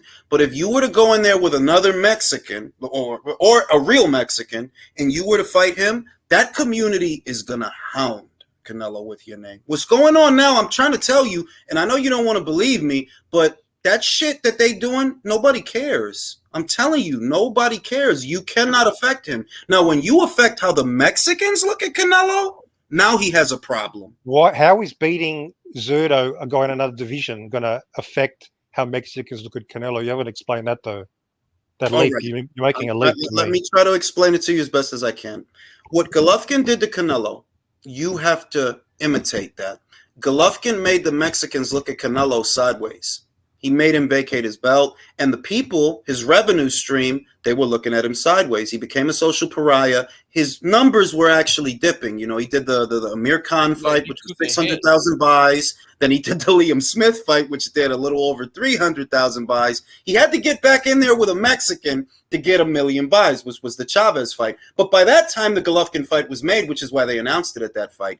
You need to get the Mexicans, the Chicanos, to feel some type of way. You need to get them asking for the fight, not the guys on Twitter, not Mike Tyson's hot boxing. Nobody cares about that shit. The people that let me finish. The people that buy Canelo's fights Those are the people that you need to get to. And by fighting Caleb, I'm just trying to tell you, you don't want to believe me. By fighting Caleb, they don't care. Yeah, and then also remember that Triple G co-opted that whole. I'm actually the one who fights with a Mexican style thing.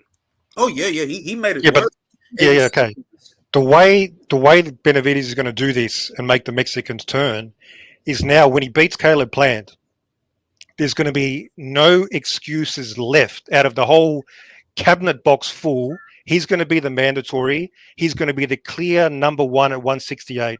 And if Canelo doesn't fight him then the Mexicans are going to start scratching their heads and they're going to, question Canelo. So I don't see how Zerto is necessary. No. Let me retort. Let me retort. All right. Now you're saying that, and that sounds good based on. No, you don't know any better. You're in Australia, bro. You're not going to tell me how it works out here. You're not. Seriously. Well, explain how I'm not. Because you don't understand the culture dynamic here. Nobody cares if you go in there and knock out Caleb Plant again. You care, so you can't see past that. That the audience you're trying to tap into, they don't care. That's why they weren't at your press conference. They don't care. Okay, Caleb Plant has fought both of them. He will have fought both. If you look far more impressive versus Plant and Canelo, how is that not going to put pressure for Canelo to fight him to the Mexican fans? Of course. I'll tell you why. Because Mexican fans, I'm Mexican. They want him to get the fucking get back from Bivol. That's who they want him to go after. I was going to try to allude to that even if he doesn't, and I'm not going to dismiss what you said. There's some truth to it. Like if, let's just say he goes in there, he punches Caleb's head clean off his shoulder, second round, right? Mm-hmm. Let's make it as horrible as possible. Yeah, there's going to be some demand. There's some, but not that much more than there already is. Well, I greatly dispute that, and you're completely ignoring he's going to be the mandatory. Otherwise, Canelo has to drop the belt. And what do you think the Mexicans are going to say when Canelo has to drop that belt? Okay, now listen to me. I get that he'll be the mandatory. I just have a question for you. Do you honestly expect Mauricio Suleiman to strip Canelo for David? Well, technically, like if the rules mean anything in the division, bro, for his organization, you're not. He has to do that. No. I mean, technically, Canelo's going to end up with 4 mandatories. Like, come on. I think he will.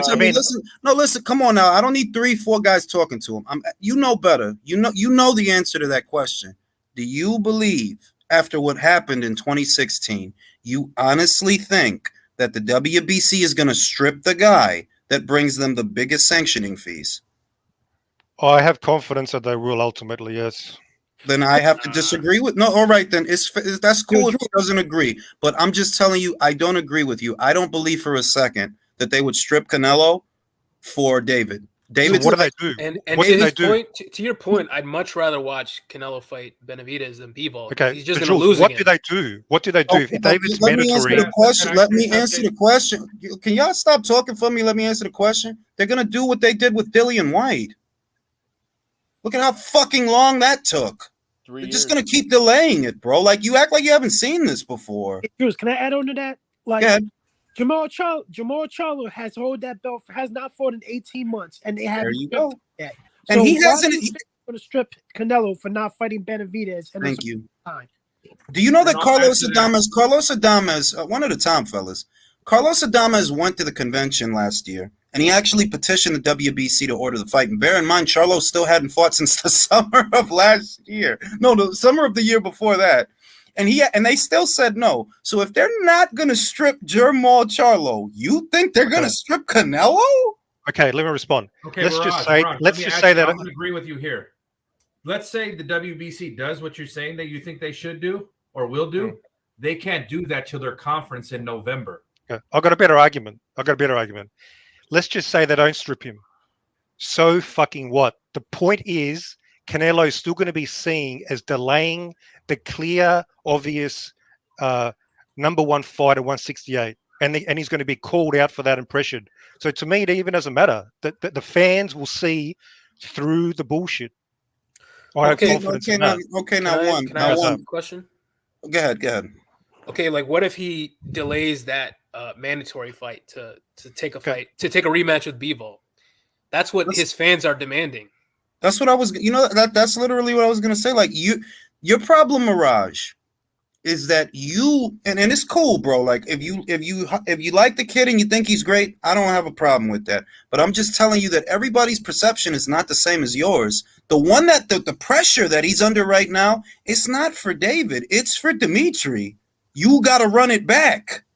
That's where the pressure is. No, I can see that. Look, I'll admit, if he does take the Bivol fight, which is a fight that I don't think many people are really excited about, but if he does, okay, that'll still give him enough cover to avoid getting called out for Benavidez, in my opinion. But that's the last straw. But beyond Bivol, unless you guys can suggest another avenue, there's going to be a dead end right there, and that's Benavidez. So that's his last. Now I'll give you. Now this is the one thing that me and you agree on. This is the one thing, the only thing.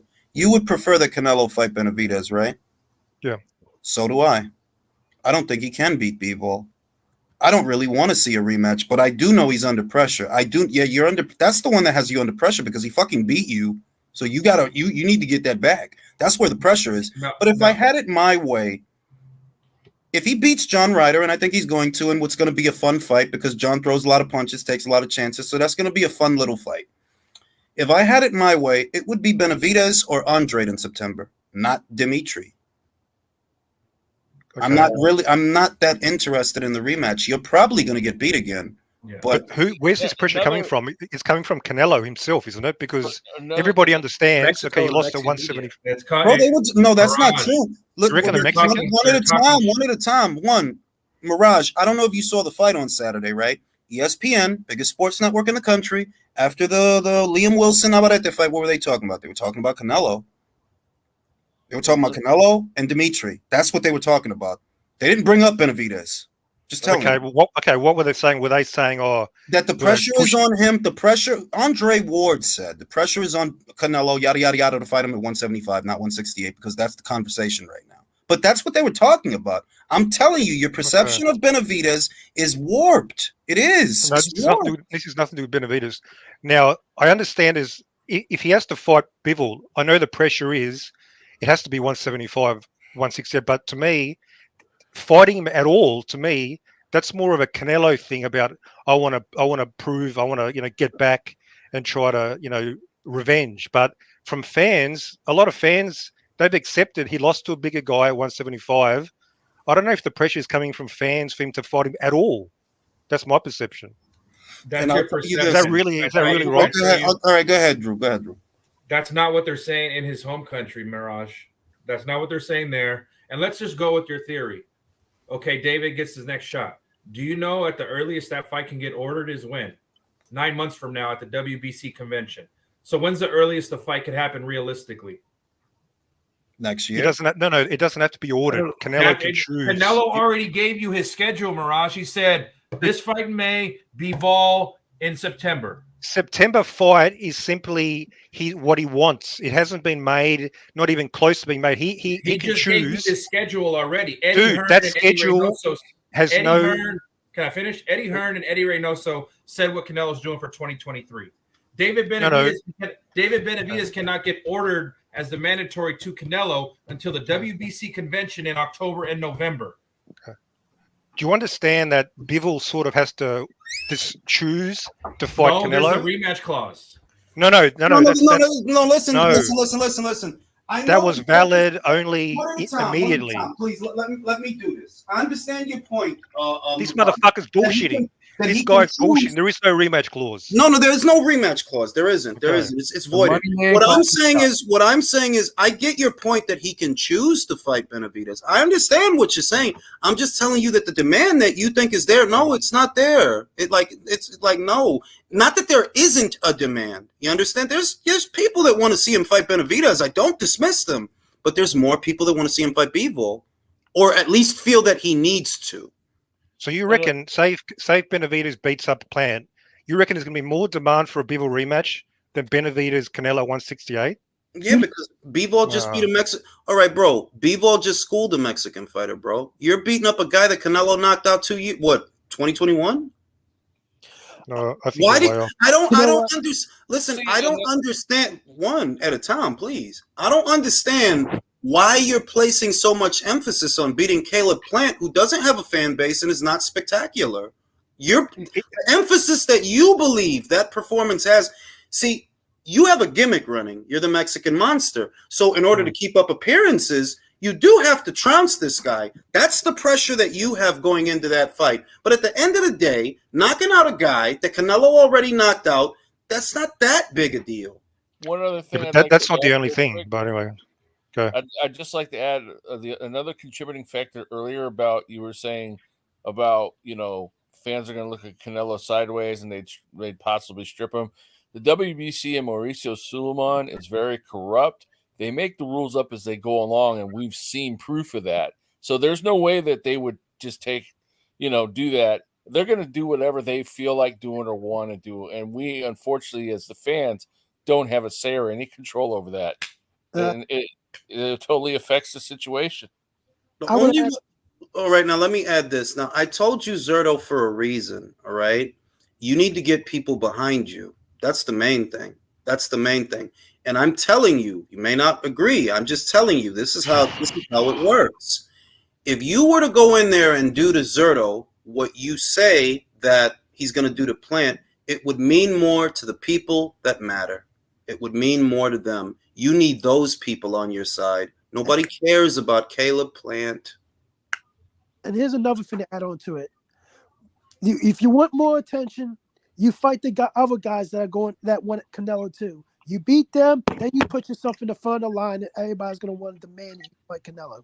Do you know that? Thank you, Philly, because you know what I think? If it were Demetrius he were fighting instead of Caleb, that would mean more. That would mean more. It's an unbeaten guy, a 2-division champion, a guy who's had Canelo's name and is not the same as I'm telling you. All right.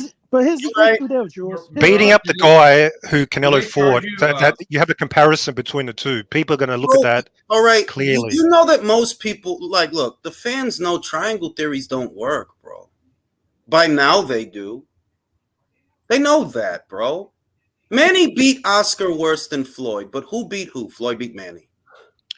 I understand that, but there's still like a general perception. It still has some value, like even if it's cosmetic, it still has some value. If you really can I say ahead, something? Look, it's not the point to make the guys that don't want Canelo like yourself, Mirage, because I know you don't like Canelo, to have an argument, a claim for Benavides to challenge Canelo Alvarez. That is not the point. The point is to the fans, to the people that support Canelo, to claim for this fight. Beating Caleb Plant for me, is not enough.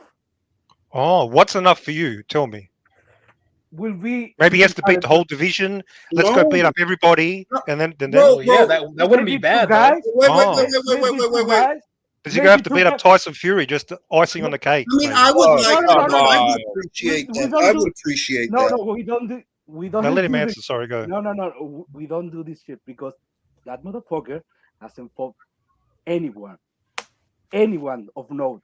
There were 3 champions. He didn't fight one. So I'm not asking him to beat Tyson Fury, Anthony Joshua, and Alexander Usyk. Maybe one of the guys at the top. Maybe one. I'm not talking about Caleb Plant that Canelo fought already. Who? Which fighter? Give me a name. All right, now, can I get? All right, now, please let me have the floor and nobody say anything. I'm going to give you an example of what I'm talking about, right, bro? All right, Mirage? There's a fight fan, female, on Twitter. Her name is Liza. She's the perfect example of what I'm talking about, right? All right, now, she's big Canelo fan, right? And all the things that you hear us say about David, she literally says all those things, right? And it's the same shit. Mexican national, because Liza's from Mexico. Mexican national. And she says the same things. You've been at 168 since Zerto was there, since George Groves was there, since the Gale was there. You've been there for a lot of stuff. Right. We're not asking you to do anything that hasn't been done. Like, literally, no, we're not. We're not asking you to do something crazy. But if you think that just because you fight Caleb that we're going to go crazy, no, we're not. Nobody is. No, you late, bro. That's so what your argument I'm is. telling you. No, it's not my argument. It's reality. Your Okay. warped view of Benavidez and what is happening here, your warped view of that is what doesn't let you see that, like, yo, dog, you could go in there and beat Caleb. And what you Okay, wait? okay. And it's You, not would like you it's not seriously like just wait? Let me see if I understand. So for David to earn the Canelo fight, Not it's not earn. enough to be a two-time champion, No, undefeated. it's not, He has bro. to go You're to another using division. words that I He has to didn't go. use, bro. I What? didn't say earn. I didn't say that. I literally told you that if What it are we were up talking to about? me, bro, I literally told you that if it were up to me, it would be David in September, not Dimitri. But I'm just telling you to other people, the other people that matter, that support Canelo and put the money in his pocket. If you want to get those people on your side, you need to do more than Caleb Plant, because that's what they're asking. That's what Okay. they're So saying. what do you reckon what they're asking? Hang on. Do you reckon what they're asking that Benavidez go in another division to earn a fight in a lower division? Do you think that's fucking reasonable, or do you think that's comically unfucking reasonable? didn't Because I say think it's the yeah. latter. No, I think you're it's the I think you're latter. being I think you're being I don't think obtuse. no I think fighter ever has had that demand that you're no, putting on Benavidez. you're being Who obtuse. You're being who said obtuse he? on purpose. I think One at people a are saying time, that. y'all. Like, let Julio talk. Yeah, I think yeah, you're just being obtuse on purpose. I think what people are getting at is that okay, let David fight ranked contenders at 168, which he hasn't been doing. Let him do that, and then he'll get a Canelo fight. I don't agree with that, but look, why can't he fucking fight Vladimir Shishkin or any of those guys? Just guys in the top 10, top 15. The other, So he's earned. So he's ranked. You know what Mirage is not understanding? I'm in agreement with him on one thing. Would I prefer it with Benavidez in September? Yes. Now, what happens after that, that's where we defer. I don't think much of David. I would prefer you take care of him, because I don't think he's very much to begin with. And that's why your career and your resume looks the way that it looks. But irrespective of that, we don't disagree that I would like that to be the fight after Ryder. I would. The problem is, and you know this just as well as I do, you're not the one that's coming after Ryder. You're not. You're not. You think that beating Caleb matters. You have a lot of people that are here in this country that are telling you that shit don't matter. You don't want to listen to nobody. Mirage, Well- is that fight over there pay-per-view for you, Plant Benavidez? Yeah, and I'm not going to pay. I'm going to pay for it. The first Oh, pay you're per not, view. you are? The first pay per view I'm buying since McGregor Mayweather. So you Let's- don't buy let's none of fucking go. Canelo's fights. So you don't buy Canelo's fights then. Why would I buy Canelo fights when they're fucking boring ass fights? So you didn't. Well, Now they're boring. You didn't buy Canelo versus Bivol. well, No, I knew that was going to Right, be a all boring right, fight. then it's I simple. bought Canelo Mayweather though. It's Bought simple. that. Look, it's simple, bro. It's simple. Okay, cool. You represent the minority of individuals that don't buy. Bro, let me finish. You represent the minority of individuals that don't purchase a Canelo fight, but would purchase a Benavidez fight. That automatically puts you in the minority, automatically, because factually, Canelo has more customers than David. So your perspective is already skewed just because of that. You don't represent the majority at all. And this is the issue I have. When your management group was approached to fight Demetrius Andre last year about a fight with Demetrius Andre, David Benavidez's manager said they want at least $7 to $10 million to fight Demetrius Andre. How the hell are you gonna get $7 to $10 million to fight Demetrius fucking Andre? Can you just answer me that fucking question? No, I was Mirage, and I respect your right to have a difference of opinion to everybody on the panel. It's not my intention to belittle how you feel. I'm just telling you that you do realize there's an abundance of individuals on the other side of that argument, and that's why David is where he is. That's why. Well, the thing is, we can't. Ask yourself, why aren't they hounding and trolling? I don't even know if you remember what Canelo went through from 2016 to 2017. Yo, he was a social pariah. His stock was down because of that Golovkin fiasco. It was down, but like if you're not fighting Golovkin, bro, everybody. I don't know where you've been. Hey, Jules, I don't know where you've been, but now we can't take a poll for like every person, every Canelo fan. But what we can do, like I go on YouTube, I see like fighters interviewed, like the Mayweathers, the Roy Jones. I see trainers interviewed, lots of them. I can list like 15, whatever. So that is some sort of measurement we have. when they get asked, who do you want to see Canelo to fight?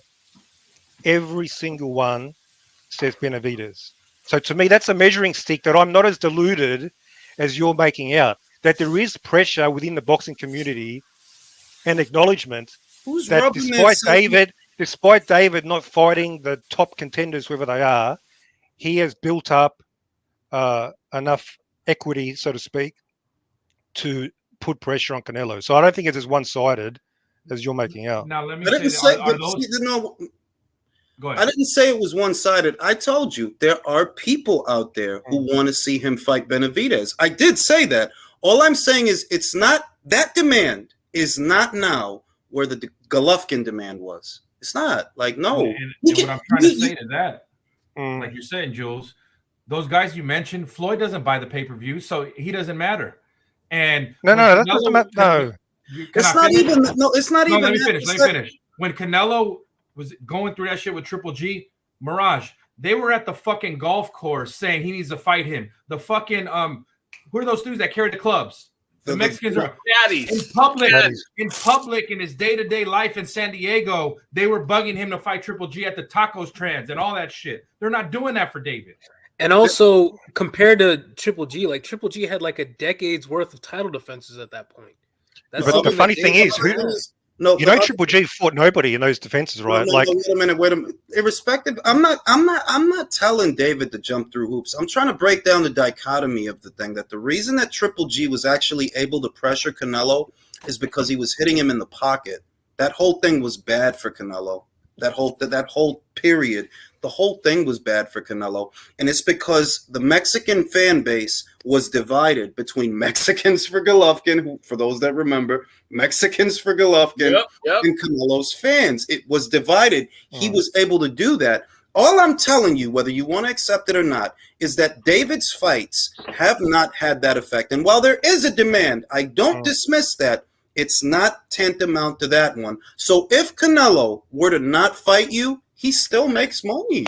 Like it's not going to hurt him. It's not going to hurt him the way that hurt him. That hurt him to where y'all need to do this. If I could add, like if David would go out and would go and make those fights against those top contenders at 168 and beat them convincingly, then that would create the demand. I'm pretty sure fans like Liza would Caleb Plant's not a top contender. He's ranked number 2. Yeah. How is Caleb Plant not a fucking top contender? You just cut me off. Like Caleb Plant, in addition to all these other guys that he could be fighting, because aside from Caleb Plant, and we've pointed this out a million times, his resume is very, very light, very light. And Caleb's resume is very light. The thing everybody, the thing Mirage likes to ignore is right now, Canelo can go to his taqueria in San Diego, get served happy, no one says nothing. When it was Triple G, they were asking him. He couldn't eat comfortably in the restaurants. Okay, bro. If you went to his I remember I used to go to it because I was pissed. Go to his Instagram. It's nothing but GGGs and ducks and GGGs and ducks and Canelo shit. Stop ducking Triple G. Everybody was mad than a bitch from circa 2016, 2017. That is not happening right now. It's not. Okay, so in my opinion, let's see if we can agree on something. Let's just say he has Benavidez beats Caleb Plant. He beats him up. Canelo has his fight against Ryder and Bivol. After the Bivol fight, can we agree that there's nothing left to be said? That pressure will be insurmountable, and there's no other options. Do you agree? As long as Benavidez is undefeated. All right, now. Bivol fight. That's the last straw. Can we agree on that? Right now, let me talk. Please, nobody answer the question for me. All right, let's just say in this scenario that he beats Bivol. I'm going to assume that because if he loses to Bivol again, the Benavidez fight is highly unlikely. But if 175, hang on. If he loses 175, we're talking 168. I'm just saying in general, whether if he beats him, 175, fuck it, 175, right? Then you know what they're going to start asking for? Yes. Better beef. I'm being honest with you, Mirage. I'm not being uncooperative, but I'm telling you the truth that there is a demand for a Benavidez fight, but it's not an insurmountable. Like, bro, if he were to fight Better Beef in place of Benavidez, nobody would be mad at him. They Okay, but wouldn't. hang on. You're fighting Better Beef? You're being slippery, Yeah. Jules. You're being slippery. If they do fight at 175, we both know. Hang on, we both know the most likely result will be he loses to Bivol again. So let's focus on the most likely scenario. He loses to Bivol at 175. He comes back down to 168. Benavidez is the only option. Can we all agree? None of these. He has to fight some XYZ. Yeah, Benavidez, it Canelo. won't be immediately. They're not going to make Canelo. They're going to be okay with Canelo taking a tune-up after coming off a loss. That's how it works. He can fight Edgar. He can fight Edgar. Who's at the going to be Garden. happy? Who's going to be happy? The fans? Listen, Puerto Ricans and Mexicans in New York. If he fights Edgar after that, Well, then they're a bunch of dick riders. That's what they are. How about that? How much are you going to take up the ass from Canelo before you call out that motherfucker? That's what I want to know. Dick rider. Hey, let me say. Hey, you know what? I've been quiet on this for a little bit. Let me say this, man. There's a difference between what we want as the fans and what the politics of boxing are going to allow, and that's what we're trying to talk about, Mirage. It's the politics of boxing. It ain't what we want. Of course, you want Canelo to fight Benavidez, whether he beats Bivol. Yeah, we want to see that fight. But what Jules is trying to get at is the politics of boxing. Is what's most likely what they're going to let it happen. Like Mirage, remember I just told you, we want the same thing. We think different things are going to happen if it goes down, but we want the same thing. I don't really want a Bivol rematch. I prefer Benavidez because I think he's a fucking hype job and somebody needs to do him. You want to see the fight because you think he does Canelo. All the same. We want the same thing, but it's not up to me. And I'm just telling you that kid don't have the buzz to move and shake. Like, no, you don't. So Canelo could decide, all right, I'm going to fight Bivol. And if by some lucky dog dick chance he beats the fucking guy, Benavidez don't matter no more. Then it becomes about Better Beef. Yeah, but he's not. It's unlikely that he beats Bivol. That's my point. So that's what I want to focus. All right, so let's focus on this scenario of yours. Let's say he loses to Bivol. What did they just tell you? He loses to Bivol at 175 or 168. Either one. Either works. Tune-up fight. Tune-up Berlanga. Or one of his mandatories. Fire up the Berlanga. Do you think that's going to be acceptable by the? You think that's going to be acceptable by the Canelo fans? I'm going to tell you yes. I'm going to tell you. You know what, the Canelo fans? If you don't believe me, don't. Just remember that I told you this. Fire up the Berlanga. Remember Hang on. Why do you need to one tune at up against a hype drop? One at a time. Let me tell you. If he loses to Bivol for a second time, the Canelo contingent is going to tell you, well, he just lost to Bivol, bro. And you want him to rush in there with Benavidez. You got to whatever. That's what they're going to tell you, bro. I'm just being real with you. That's what they're going to tell you. If they say that to me, this just demonstrates that these guys, they're just a bunch of delusional fanboys rather than real boxing fans. Yeah, this is going to expose them. Money, though. This is going to expose them. There's nowhere to hide. That actually might be true, but those people pay money though. Like, I don't give a fuck about the money. This is about the sport. Bro, listen, Mirage, listen, because this is the other thing, and I'm trying to listen. I'm trying to help you, but I am. I don't need help, bro. You do. Because what you're not understanding is if Canelo goes in there with a light heavyweight champion in his prime, they're going to look over at Benavidez and say, have you ever done that? Nah, right? One at a time. I'm in the middle of trying to make a point. They're going to look over at Benavidez and they're going to say, have you ever done that? Do you ever intend on doing that? Or are you just going to sit around and let Canelo do all the legwork? That's what they're going to tell you. Now you don't want to believe that. You don't have to believe that. I'm just telling you that's what the conversation is going to become, because David's resume, the Mexican fight fans, the people that actually spend money here in America for boxing, they're not stupid, bro. They're not stupid. That's why Zerto didn't have a big fan base. That's why Leo didn't have a big fan base. That's why Benavidez doesn't have a big fan base. They know what you're doing. See, Oscar Valdez has more of a fan base than those guys, even though he has a loss. Why? He's willing to fight people. Yep.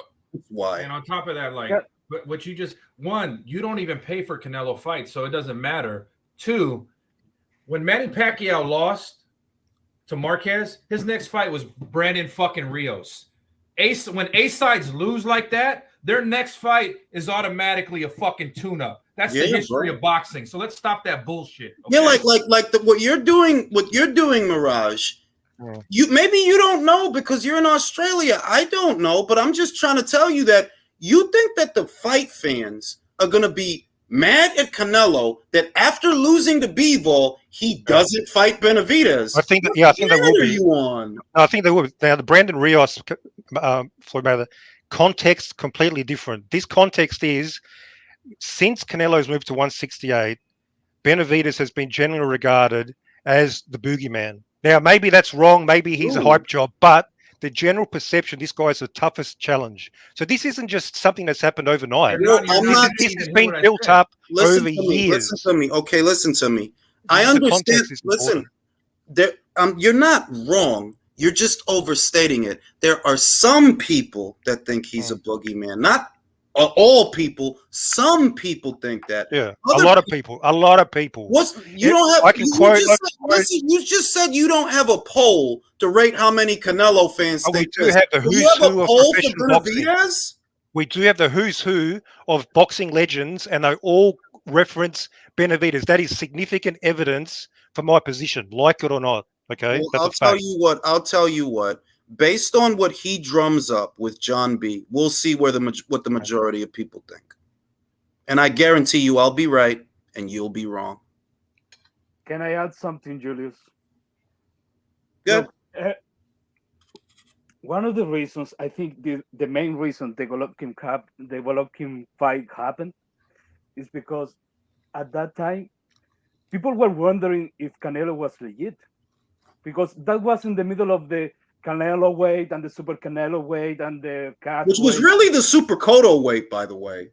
Yeah, but it was a time that Canelo was fighting experienced dudes, but smaller dudes. And there comes Golovkin, that was a legit middleweight, and people start to think maybe you don't want to fight a guy from your same size. Mm-hmm. You don't want to fight a guy who is legit. But now, after a middleweight campaign, after a super middleweight campaign, and a failure like heavyweight campaign, I think it's an argument to say Canelo is legit. So, for me, I have the feel that the threat of Benavidez trying to conquer Canelo, it's not going to be the same that Golovkin, because the mass majority of the people already made your mind about Canelo. Yeah, that's the thing. The other thing, what's not being said, and I know that Mirage is not going to accept this, but there's an abundance, and you're just going to bring up the legends and the legends and the legends, and none of that shit shows up in Benavidez's metrics, irrespective of how many times you bring it up. People don't watch him like that because they're not on his side. And the reason they're not on his side is because it's been Canelo fighting the best fighters that the junior middleweight had to offer, fighting the best fighters that the middleweight division had to offer, and fighting the best fighters that the super middleweight division had to offer, and even 2 champions at light heavyweight. And this guy's a fucking midget, but he's working. He's working more than Benavidez, that has all the size that he doesn't have, that was there at super middleweight before he even got there. He was there. And you don't want to account for the fact that people regularly bring this up. You were there for 2 cycles of champions, and you have Bo Diddley to show for it. Even if you don't want to accept that, that's fine. There are other people that feel different than you do, and there are more of them than there are of you. Jules. To add to that, Jules, can I reply to that, or I don't get to reply? After it's my turn now, Jules. You just said it makes sense. After David Benavidez has been a professional 10 years, in any other professional sport, by 10 years, it should be determined if you're a Hall of Famer or not. And he's not. And on top of it, secondly, Jules, correct me if I'm wrong. Anytime a fighter on the level of Canelo's status loses, and then loses to the guy that he got the rematch from again, when does he fight a killer right after that? Doesn't happen, bro. I thought Benavidez was a hype job. Now he's a killer. Which is it, motherfucker? Which is it? Jules, can I get in on this? Jesus. You're being Son of a- slippery. You're being You're slippery, accepting that. Mirage. No, You're no, being no, no. slippery. I'm exposing the hypocrisy. Benavidez is a killer when it suits, and he's Yo, a hype Jules, job. nobody On said the other that, hand, man. you Nobody guys said have that. been Saying, slippery. I'm going off your logic. The guy that don't even buy Canelo's fight, so I don't know why you care about what he does. Guys, can I get on there to be slippery? An It's your all-time turn. great, It's your turn, an all-time Philly. great doesn't need tune-ups. How about that?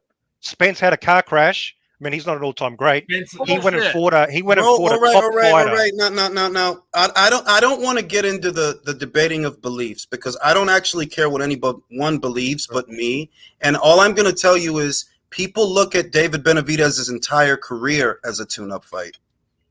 Okay, I'm not here to defend, to compare Benavidez's legacy. I'm just versus telling you. Canelo. I'm just telling you. Like Yeah. I'm trying to help you understand. Dude, I understand. Benavidez is still he's even though he's been a professional a long time, the way the sport is now, we all know they don't fight much. Even your boy fucking Crawford barely fights. That's the name of the game. So his career is only going to start blossoming after the Caleb played. Yeah, he's behind the 8 ball. So I'm not saying he's something that he's not in terms of legacy. Sure, he still has to do a lot of work. But you guys are dismissing as if he's done nothing. He's a 2-time world champion. I would say if he beats the fuck out of Caleb Plant, that's already Hall of Fame material. And it's right not. there. And I'm telling you, it's not. I'm telling you, it's not. I'm going to make a bold prediction. Wait, one at a time, fellas, please. I'm going to make a bold prediction. I hope we continue to know each other for many, many years, so you see that I was right, because I love being right and I love proving people wrong. I love being right even more, Jules. So I don't think you love it more than me, okay, Mirage? You have no idea, and I'm just trying to tell you that kid's not getting in the hall, bro. He's not. Okay. It won't happen. Jules, can I get on this now? We've made our predictions. We're on the record. We'll wait and see what happens. No problem. That's good. Philly, go ahead. All right, 2 things. If he loses the Bevo again, he's going to contemplate retirement. And number 2, him getting in the Hall of Fame from knocking out Caleb Plant Benavidez is a load of bullshit because he lost his belt both times by being overweight and being on coke. Mm-hmm.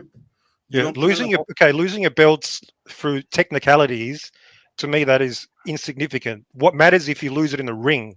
So these are just minor technicalities, and it's not just beating Caleb Plant.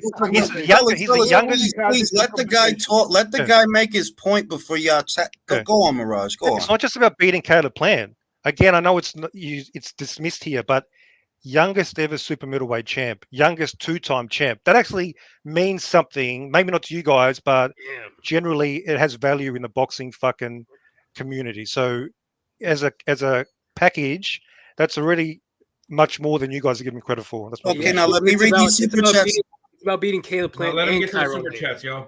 Let me read the super chats, please. Look at Alexis's page. Raphael clearly says that Leo Santa Cruz was Tank's second best fight at 225. The Snake lied to everyone again. Of course, I did a video on that all those numbers they put out were lies. If Stefan is saying that the second highest pay-per-view he's ever done didn't crack 200,000 buys, that means all those numbers they put out were bullshit. All of them. Sacred Truth says, your shows be having me crack up. Gotta support the beer fund. Appreciate that. For those that haven't already, support the beer fund. Get me drunk today. So you just said those accomplishments. You said those accomplishments. I'm not done, bro. I'm not done reading the super chats. Let me finish. There's a bunch of them. After all this, you'll need it. Yeah, for real. David Benavidez is gonna get the Dillian White treatment. I agree, because that's what I'm expecting. Will says Mauricio ordered Spence versus Thurman for unified welterweight championship, and they moved up to 154, and Spence isn't being stripped. Yeah, that's what I'm telling you. When they don't want to strip you, they're not going to. Get Hand says a little birdie told me that Benavidez is Mirage. Oh, nah, we ain't gonna do that. Come on now, we ain't gotta do that. We ain't gotta be disrespectful. If he's a fan of Benavidez, that's okay. This is boxing. Boxers have fans. It's okay. I think I got one more. I'm trying to find it. Get that Corona money. Get that Corona. Yeah, that's what I'm trying to do. I'm Mexican who live in Los Angeles, and when I go to my barber shop, no one there is talking about Benavidez versus Canelo. My dad is an old school boxing fan, and he wants Canelo to avenge his loss. Okay, that means your dad's a Canelo fanboy. Congratulations. We're trying to tell you, but you don't want to listen. Will says snorting white girl is a technicality. Mirage, you just said that David's accomplishments in the boxing community brings merit. I'm going to be having dinner next week with Virgil Ortiz's trainer, Sinicia Estrada's manager, Jorge Linares' manager, Rudy Fernandez, the cut man and assistant manager with Robert Garcia, and all of them say David Benavidez is a hype job. Okay, do you have evidence of that? I want a recording of that. How about that? I don't know. That's the only way I'm going to believe that fucking bullshit. That. I don't believe I'm you. not going to tell you that. No, that's so Floyd Mayweather doesn't think he's a hype job. Tyson doesn't think he's a hype job. Roy Jones, but fucking Virgil Ortiz. Well, maybe he's fucking jealous. I'll take those guys' opinion over that motherfucker who's done. That guy's a hype job. So you'll that take guy's the, a hype job. Virgil Ortiz is a hype job. He's beaten up. What's he beaten up? 16 bums. He's beaten up 16 bums, and as somebody, he's a top. He's come some on, fucking guys. killer. This conversation is devolving. You're we had a good. It is evolving. Are there any other This is the subjects for Australian tonight? version of Hyam. Hey, my man just makes. I want that $700 from Hyam. Potential with proven. I want my cash. They're two different things, man. Listen, I'm just gonna say that. Look, here's one of the reasons. Let me just spell this out. So here's a part of the reason that I don't feel that David will have a Hall of Fame career. The politics are not in his favor in any capacity. See, David can't stay at super middleweight forever, and he has very little to show for it. But there is hope at light heavyweight. What's the problem? You're not on the right side of the street, and you don't seem to want to get on the right side of the street. The big fights for you, they're just not where you are. And the big fights that can be made for you, they don't seem to happen. It would have been nice if Jamal, and I don't actually blame David for this, but it just is what it is. It would have been nice if Jamal would have moved up from March 20th until now so that he could have had that fight with David, but he didn't. It would have been nice if Samson Lukowicz would have got the David Morrell fight over the line for David, but it didn't happen last year. Oh, no, not even last year. Yeah, last year, because they said it was going to be in the fall last year, but then they called it off. And it would have been nice if you would have took care of this guy already and got his belt to become a unified champion. These are the things that people are going to look at when the names come in to, start putting in the ballots for Hall of Famers. And they're going to compare your career to your contemporaries and what they were doing at this same time. And there's going to be guys like Inoue and Kenshiro Taraji and Usyk and Fury. Where the fuck does David rank when he's in the same list as those guys? I think we can agree. We can agree. Let me respond quickly. We can agree. I'll agree. David has to do a lot more. He has to put in a lot more work in the second half of his career if he wants to reach his potential. I will agree on that. Yeah, I mean that's all I'm saying. And well, it can happen. It's possible to me, but I'm not saying it's impossible. I'm saying it's not very likely. That's what I'm saying. It's not likely. Why? Look at these guys that are around here, bro. Just imagine if Usyk, and I'm not saying that he will or won't, but just imagine if he were to beat Fury. Benavidez has to compete with that because that's happening in his time. But guess what? He has the time. He's only 26. He has time on his side to do that. That's why I'm confident. If he was 34, if I was a fan of Andrade, then I'd be talking out of my ass. But I'm talking about a dude. He just turned 26. I still think he has plenty of time to achieve that.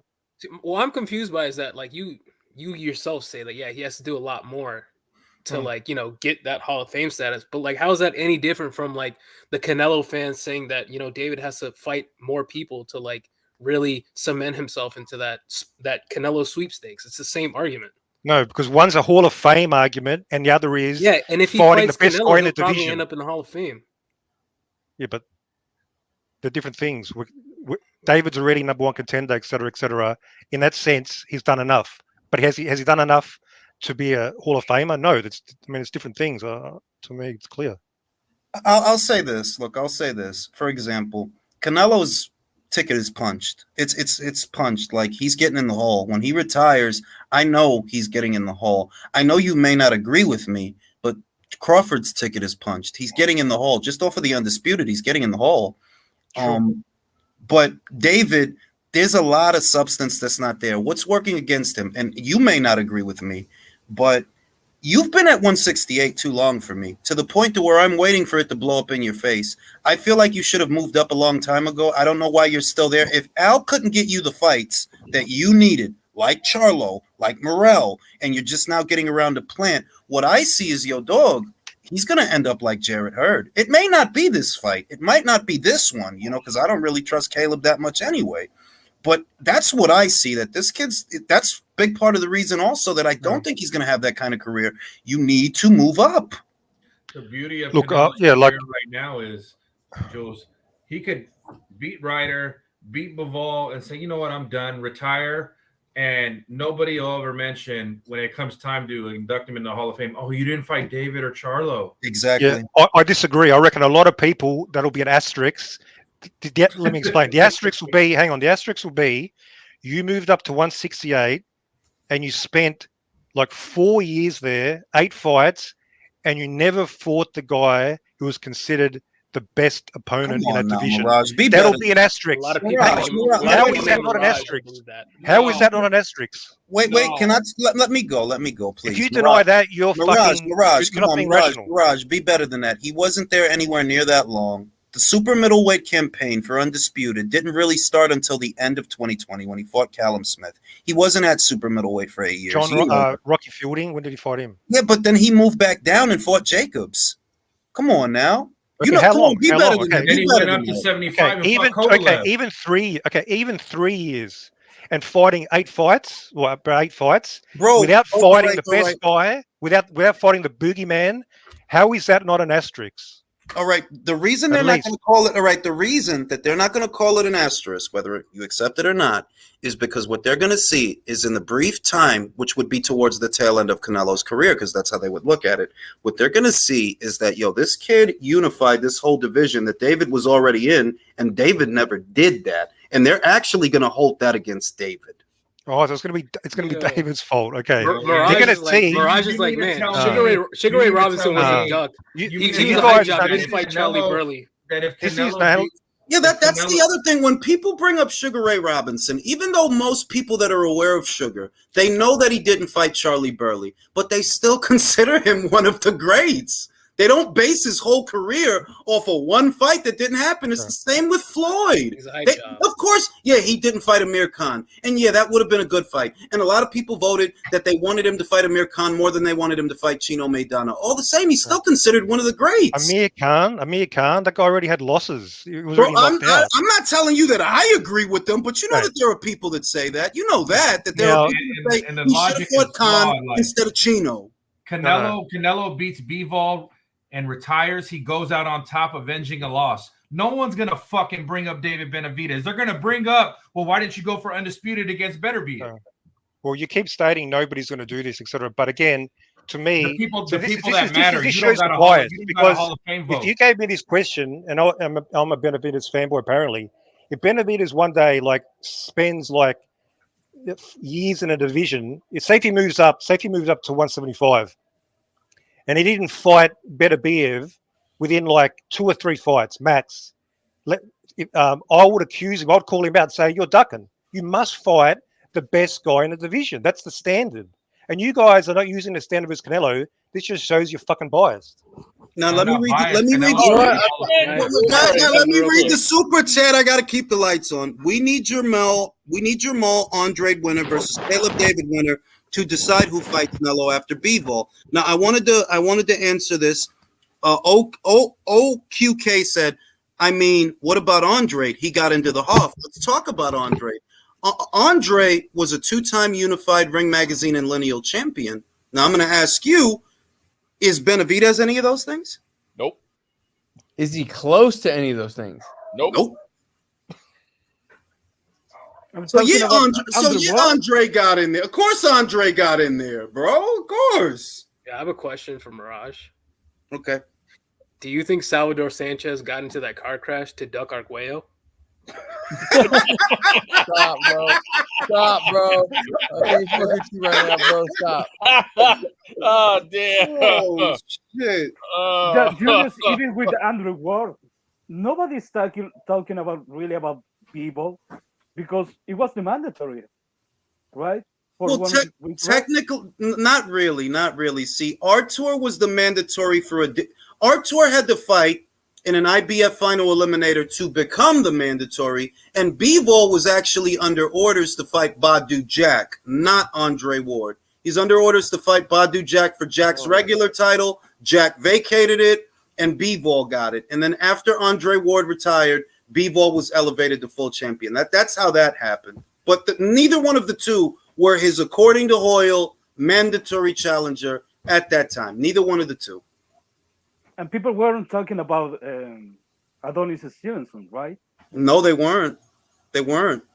Honestly, he still got in the hole, and that's all I'm saying. That look, there's work needs doing. If we're going to be serious and we're not going to be obtuse and we're going to be mature about this, there's a lot of work that needs doing for him to really be in that Hall of Fame conversation. There really is. Like, it's not cap. It's not saying it to say it. It's the truth. Everything that's happening right now with Inouye and all these other guys at all these other weights, all this different stuff that's happening, that's what he's up against. Yeah, and the other thing, Julius, let's say this fight gets negotiated, the Benavides versus Canelo. Where that fight happens? What platform you mean, right? Yeah, of course. And that's you know that's another problem that they have. That look, these guys don't want to be the B-sides anymore, even when they clearly are. You want to get into haggling situations with people that don't even need you. How many times did he have to circle back for Caleb? He had to circle back 3 times.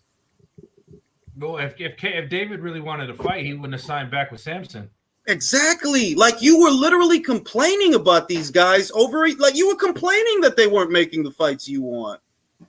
You know, Jules, the perfect example to highlight about Benavides and his support is when he went to the Canelo Triple G fight. I was there too, and he got no reception. That's when he was mad. Like, I look like an idiot out here. Nobody remember those. I remember that. I remember after the fight, he was in the parking lot. He was like, "Yo, we look stupid out here. That we on the same side of the street, but we not fighting each other." There was 30,000 Mexicans in Vegas that weekend, Mirage, and David got fucking shunned like nobody knew who he was. What do you mean he got shunned? Like, what are you talking about? Got shunned, bro. Yeah, but what based on what? I'm curious. No reception, man. No reception. Nobody cared he was there. Nobody said he was ducking. People were saying, what do you mean no reception? Are you saying when they showed his face on TV? I'm talking like, about when he was be walking specific, through the be city, specific, when motherfucker. he was walking through the city and seeing all the buzz for the Canelo fight. Mexicans weren't showing him love. Oh, so you were walking behind him and you watched the reception as you walked through the city? I was there. They were saying to him. Yeah, this guy's talking out of his ass. Listen. All right. Listen, fellas, before I wrap this up. Before I wrap what are you this talking up, about? I got footage on Ring IQ's live that I was in the fucking. All right, fellas. You want to bet cash? Let's bet some cash. I want some more. I just want to give the Australian Reserve a lot of credit because Mirage is resilient. Bro, Mirage is a warrior. It's a fucking warrior. I'm like Benavides, man. I don't take a back step. And I fucking put it on I fucking love this guy, bro. I'm not even kidding either. I fucking love this guy. This guy's not getting. Let me just say. Even in Australia, listen. Even in Australia, PBC fanboy logic works because he don't buy Canelo fights, but he worried about what the fuck Canelo's doing. Yo, you better hope Benavides doesn't destroy Caleb Plant because I'm going to take it up a gear. I'm just beginning right now. I'm not watching that fight. I'm gonna go out and have a nice. It's going up levels, mate. This is not even his final form. I fucking love this. I'm gonna be. You know what I'm doing? I'm not buying that fight. I'm saving my money because I'm flying to Tokyo to see a real fight between Fulton and Inouye. That's what I'm doing. Right. That's a real fight, bro. That is a real fight. Go ahead, Julio. Yeah. Well, first of all, I'd like to apologize to the chat if I offended anyone with the Salvador Sanchez line. But I was actually wanted to ask Jules about Baumgartner getting onto the Daily Show. Congratulations to her. I mean, I've been telling people for a while she's going to cross over. I see the future. You know what I mean? Like telling you, she has it to cross over.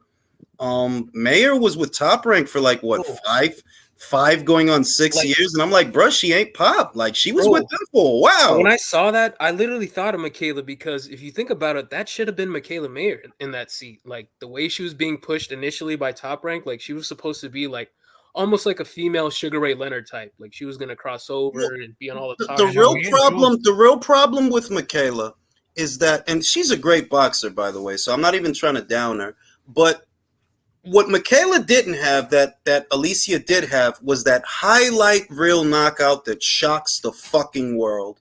And Alicia did that to Terry Harper. You see what I mean? Whereas Michaela, she's in some good fights, fought some good fighters, but you don't got nothing like that. Like, what's your highlight? Like, when people like, yo, what you did that people supposed to bug out? You don't got nothing like that. So Top Rank really like took their foot off the gas with her promotion. Like, well, no, not even that, bro. They don't know how to promote a star in the 21st century. Like me and Jules talked about it initially. Once Alicia signed with Eddie, I'm like, Jules, once she gets one of these makeup deals and all these other things, she's like, her and Sinisia aren't going to be in boxing for long. So we just got to enjoy it. Yeah, I was going to say that too, that I don't actually think, and it's unfortunate because it would be better for things if they were, but it'll be a good example for the people that are coming through that, look, this is going to get into TV shows. This is going to get into movie roles. Like they're going to graduate from boxing. So just like The Rock did, just like Batista did from wrestling and shit like that. That's the kind of situation that I see. So Alicia and Sinisia are going to do for women's boxing what Ronda Rousey did for MMA. Yeah, except they aren't going to get their asses kicked. No. It's just crazy to me to think that Ronda got fucked up, bro. It's just crazy. Like her rise really is like an anomaly because she was prospect of the year in 2018, but relatively obscure, like on King's promotion fights, and then she was with Evander Holyfield when he had a promotion. Like it is a very unique. I thought Eddie didn't know what he was doing. The loss to Leonardo too. You know, that took a little bit of air out of the tires. That certainly didn't help. But the main thing is that Michaela had the promotion and she is a good fighter and all those things, but you ain't got a highlight reel knockout on a decent sized stage like the one she has over Harper. And that's what lit a fire under everything's ass. That like, yo, dog, like she not like shit. I thought old girl was having a stroke. Her legs stuck out like that. I was like, oh shit. Out on her feet. Off a counter right hand, man. Gotta love it. Hey, Jules, I got a question for you, man. Hey, Jules, I got a quick question for you, man. When are you going to get Eddie on here for an interview, bro? That's actually in the works. It could be next week. Finally. Yes, I can't wait. Oh, that would be great, man. I would love Jules, it. Let us. Hey, man, Jules, I thought Eddie didn't know what he was doing in America. Alicia looks fucking women's boxing's grown because of Eddie in America. It's not just that. It's that people on the internet are obtuse. That card that he's about to do for Bam, you know, people love like people fuck with Bam. In case you haven't noticed, look at the size of the audience. Look out at the crowd, and they'll swear up and down on a stack of Bibles. This dude don't know how to promote in America. You could have fooled me, bro. You could have fooled me because Bam seems to be doing all right, and he's got a couple of decent looking kids for America. The Puerto Rican kid he just signed, Richardson Hitchens, Bam. He's got Diego Pacheco, who trains with Mirage's boy Benavidez. He's got a couple of really good-looking kids coming through the pipeline. So I don't know, man. You know, people just want to believe. She was also on the Cam Newton podcast too, bro. And that dude got like 360-something thousand subscribers. Yeah, it's like, bro, like, you know what I mean? So wait till she once she gets onto the Breakfast Club. Watch how fast her fucking star is gonna fucking take off. Trying to tell you, bro, motherfuckers don't be knowing what they talking about. Motherfuckers don't be knowing, like, yo, I tried to warn you. You got the star power. So on that note, I'm going to wrap it up. It's been a good Benavidez podcast. I will see you guys later. All right, fellas.